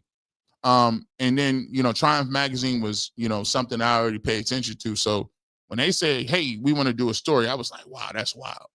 It's wild to me, man. So shout out to them, man. I appreciate them. Brody's bottom line, the problem I have with Jason J, sometimes, Bull, they think because we like Shador, we don't watch the game tape or the games. Yeah, sometimes there's a misconception, like just because we like my like for somebody is going to cloud what I'm talking about in terms of football. Like, look, man, I'm breaking down tape. I'm watching tape. I'm talking, like, do you know how many offensive coordinators that I've even either played with or speak to, or countless people that played it? I mean, it's too many to count. You know what I mean? It's not like, see, I think sometimes people get caught up in the jewelry and the clothes and the way I talk, and I like to be funny sometimes, but I'm talking to people all the time, like offensive people, like people that break down tape. And so the fact that people would insinuate that, like, oh, I like Shedeur Sanders, and the fact that Shedeur Sanders, I like him, I'm just going to make up believe that he's not good. Like, does Mel Kiper just not like him or like him that much? He had him ranked the number one quarterback on the board. There's multiple people who did. Just like, and I didn't take their word for it, but I watched him. So, yeah, sometimes it's a little frustrating because I don't think they understand that there's a level of integrity from people who've been in those rooms who got cussed out. I used to get cussed out on tape all the time. In high school, we watched film, get cussed out, understanding like, yo, I did this and messed up. Everybody knows film is accountability. So the basis of what I talk about is film. The foundation of football is what you do on the field, not about whether I like you or not, or if you got a watch on, or if we don't worry about that. Neither. The picture shows Prime taught his children their success is not dependent on man's failure. Facts. Kevin Boykins, thank you for becoming a member. I really appreciate you, Kevin. Welcome to the family. Doggy Bone, also, I appreciate you unapologetically being yourself. Black nerds with a spectrum of passions is underrepresented. Brings me joy seeing another nerd. Nerding out. You know, I used to have, it's the difference between my mom I used to say, I used to be Garrett. Garrett. A lot of people don't know, like I grew up and I was supposed to be a foreign exchange student. So there was a program in which they sent you, so, you know, it was one of them programs where it'd be like a young gifted program or whatever. And I don't like saying young gifted because, I mean, that's subjective. It sounds crazy. It's wild work. But I was supposed to go study in Europe, right? And you had 2 times that you can go, 7th grade and like 10th grade. So in 7th grade, at the time, the only sport I played was baseball. In 7th grade, I was really good in baseball. But I had really great academics. I mean, I won the Science Olympics a few times. We did so guess what? They're like, yeah, he'll go to Europe and he'll study. And my mom was like, under no circumstances. Because she just felt like I didn't have the maturity level. And I give her credit because she said, if he does not learn how to deal with his own people, to talk to his own people, to be comfortable in white America and comfortable in his own community, he's going to be a person that will never be able to make it in the real world because he has to learn how to deal with both groups of people. And so she said, I will think about it. And if he gets to 10th grade and his grades are still good, I may consider it. 10th grade came around and I had grew 4 or 5 inches. I started lifting weights, grew 4 or 5 inches. At that time, I played varsity basketball, baseball, and football. And there was a little thing called the all the fly little girls at school. I was like, nope. What you talking about? I ain't going to Europe. I'm him now. I'm Himothy at Camp McKinley. I done won championships. Why would I go over there? I'm gonna just stay over here and get this. So by that time, it had already passed. But I still went to programs like Buckeye Boys State. I still went to programs in which, it was based on curriculum and based on scholastic achievement. And I'm happy for those things because it did give me a passion for other things besides sports, right? And I try to incorporate those things in my conversation. All right, let's see. B Jammin'. Thank you so much for becoming a member. Welcome to the family. I appreciate you, man. Keisha Stephanie. Keisha Stephanie. Is that Stephanie?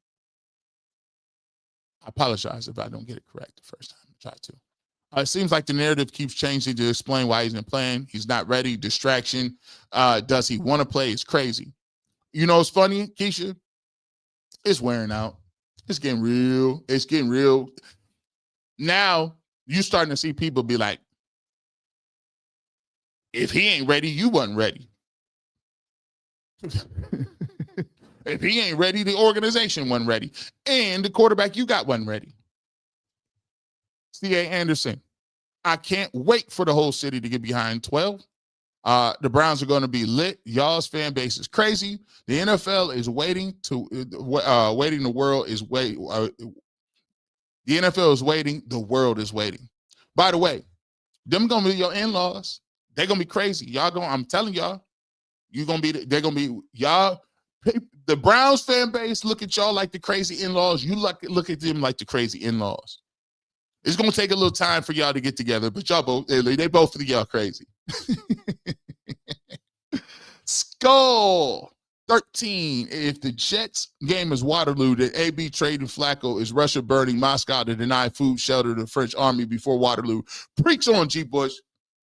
Boy, this is why I love this right here.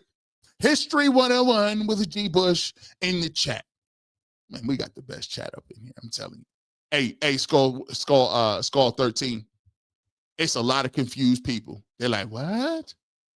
What? Moscow was burning. I didn't know Putin was burning Moscow. Fools. Young among.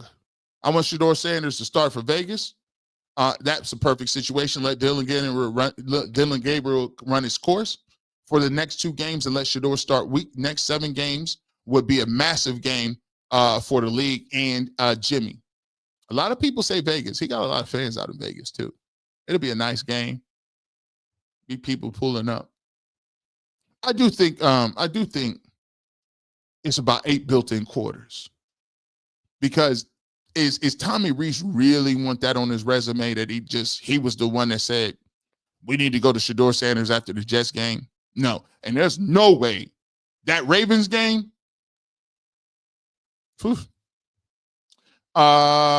St. Ivy 222. It should be a Shedeur versus Dylan. It should be we want to win. Why do certain Cleveland Browns fans and Kevin view Shedeur as the enemy? Well, this is the tale as old as time. For every hero, you have to have an anti-hero, don't you? That's how humans gain context. Humans need context in the world, and usually the easy way to do it is to juxtapose one person versus the other person. So instead of saying we're going to win on the merits, we have to contrast what you are compared to another person. It's just easy. We do it. Why do you think it's a 2-party system in America? Republicans and Democrats.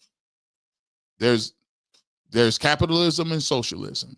There's black or white. There's poor or rich. There's all types of different things, right? But usually we draw the lines in the sand and we get to it and it gives us meaning. The reality of the situation, it doesn't need to be that way. Both players play for the Cleveland Browns, and it's not a knock against either one. If you said one of them is going to be a starting quarterback and the other one's going to be a backup, guess what? When do you get to a point where you could just say, okay, well, we want both of them to play well for the Browns, and that's just what it is. But it's always been like that in the world. J.A. must be a corporate brown noser. Cameron, love corporate America all you want. You've seen CBS's nasty work. Non-black executives were reassigned. Yeah, I did see that. While all blacks were laid off. Cameron, go to sleep. Cook, G. Bush keeps it fair. Hey, look, man.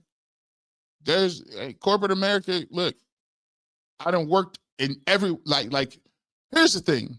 I can have a critique about every industry, right? I've worked in a lot of them. I've worked in healthcare. I've worked for 4 major insurance companies.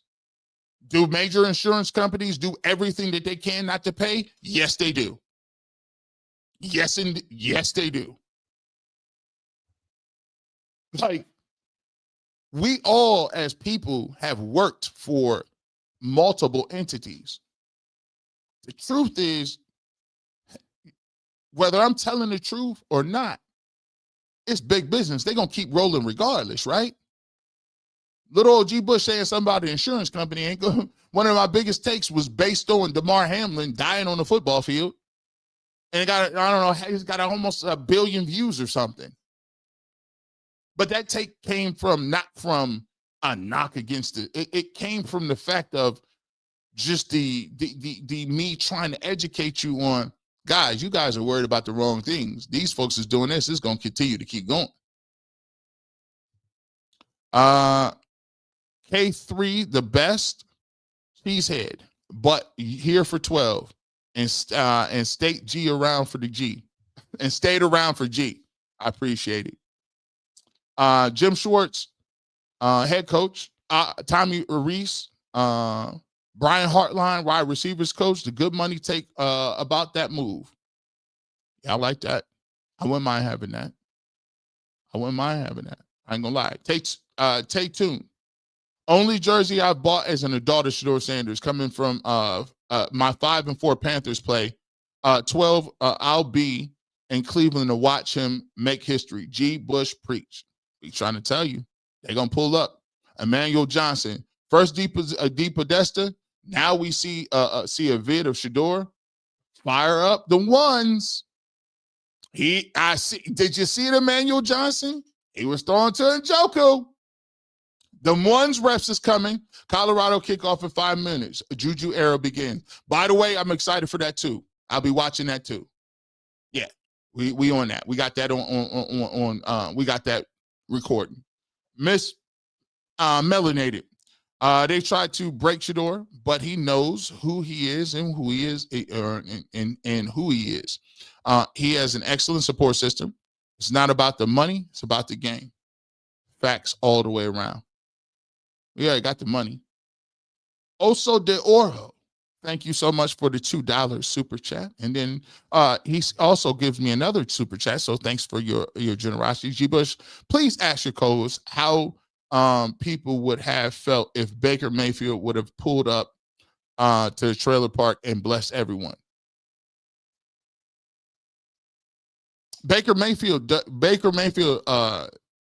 did some things not in that same vein, in terms of just pulling up to different places. Baker Mayfield did stuff in terms of speaking and making it okay for the Cleveland Browns to be the Browns fans. He was defiant. He was brash. He was unapologetically wore his heart on his sleeve, and he represented the Browns. And a lot of people felt a very strong way about Baker Mayfield. And it's no knock. That's why we be laughing. You say, how you mad because you support, Shedeur Sanders? There are people that still to this day said, I'm going to follow Baker wherever he was at. They had a 6 jersey here. They went to Pittsburgh. They went to the Panthers.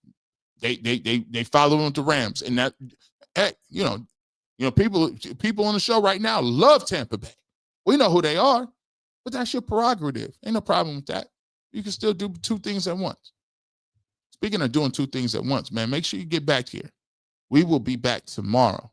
Right here on the Barbershop. We're going to be breaking this game down for this game against the Jets. I told you it's pivotal. We're going to see what they're going to do after the bye week. We're going to figure out what Kevin Stefanski, Tommy Reese, does the playbook look different? And are we closer to figuring out when 12 is in the game? We'll see how it goes out, man. We'll see what Dylan Gabriel comes out of the bye week with, but I'm interested in seeing it. We want to thank every one of our guests, every one of our subscribers, and all our new subscribers for welcoming into the team. For my UCSS people, we appreciate you. For my Barbershop people, we appreciate you. If you're on Facebook, make sure you follow me. If you're on Twitter, make sure you follow me as well. With that being said, you never know where G. Bush might show up: radio, television, internet, wherever I'm at. But if you want the fresh take on sports, you already know what it is. You got to be in the barbershop. I keep the Clippers with me. Have a good rest of your evening and a good rest of your Saturday watching college football. And as always, maybe back here, UCSS, 2-minute warning. Then we get to the barbershop post-game show. Have a good rest of your day. And as always, even though I be talking about them, as always, go Browns.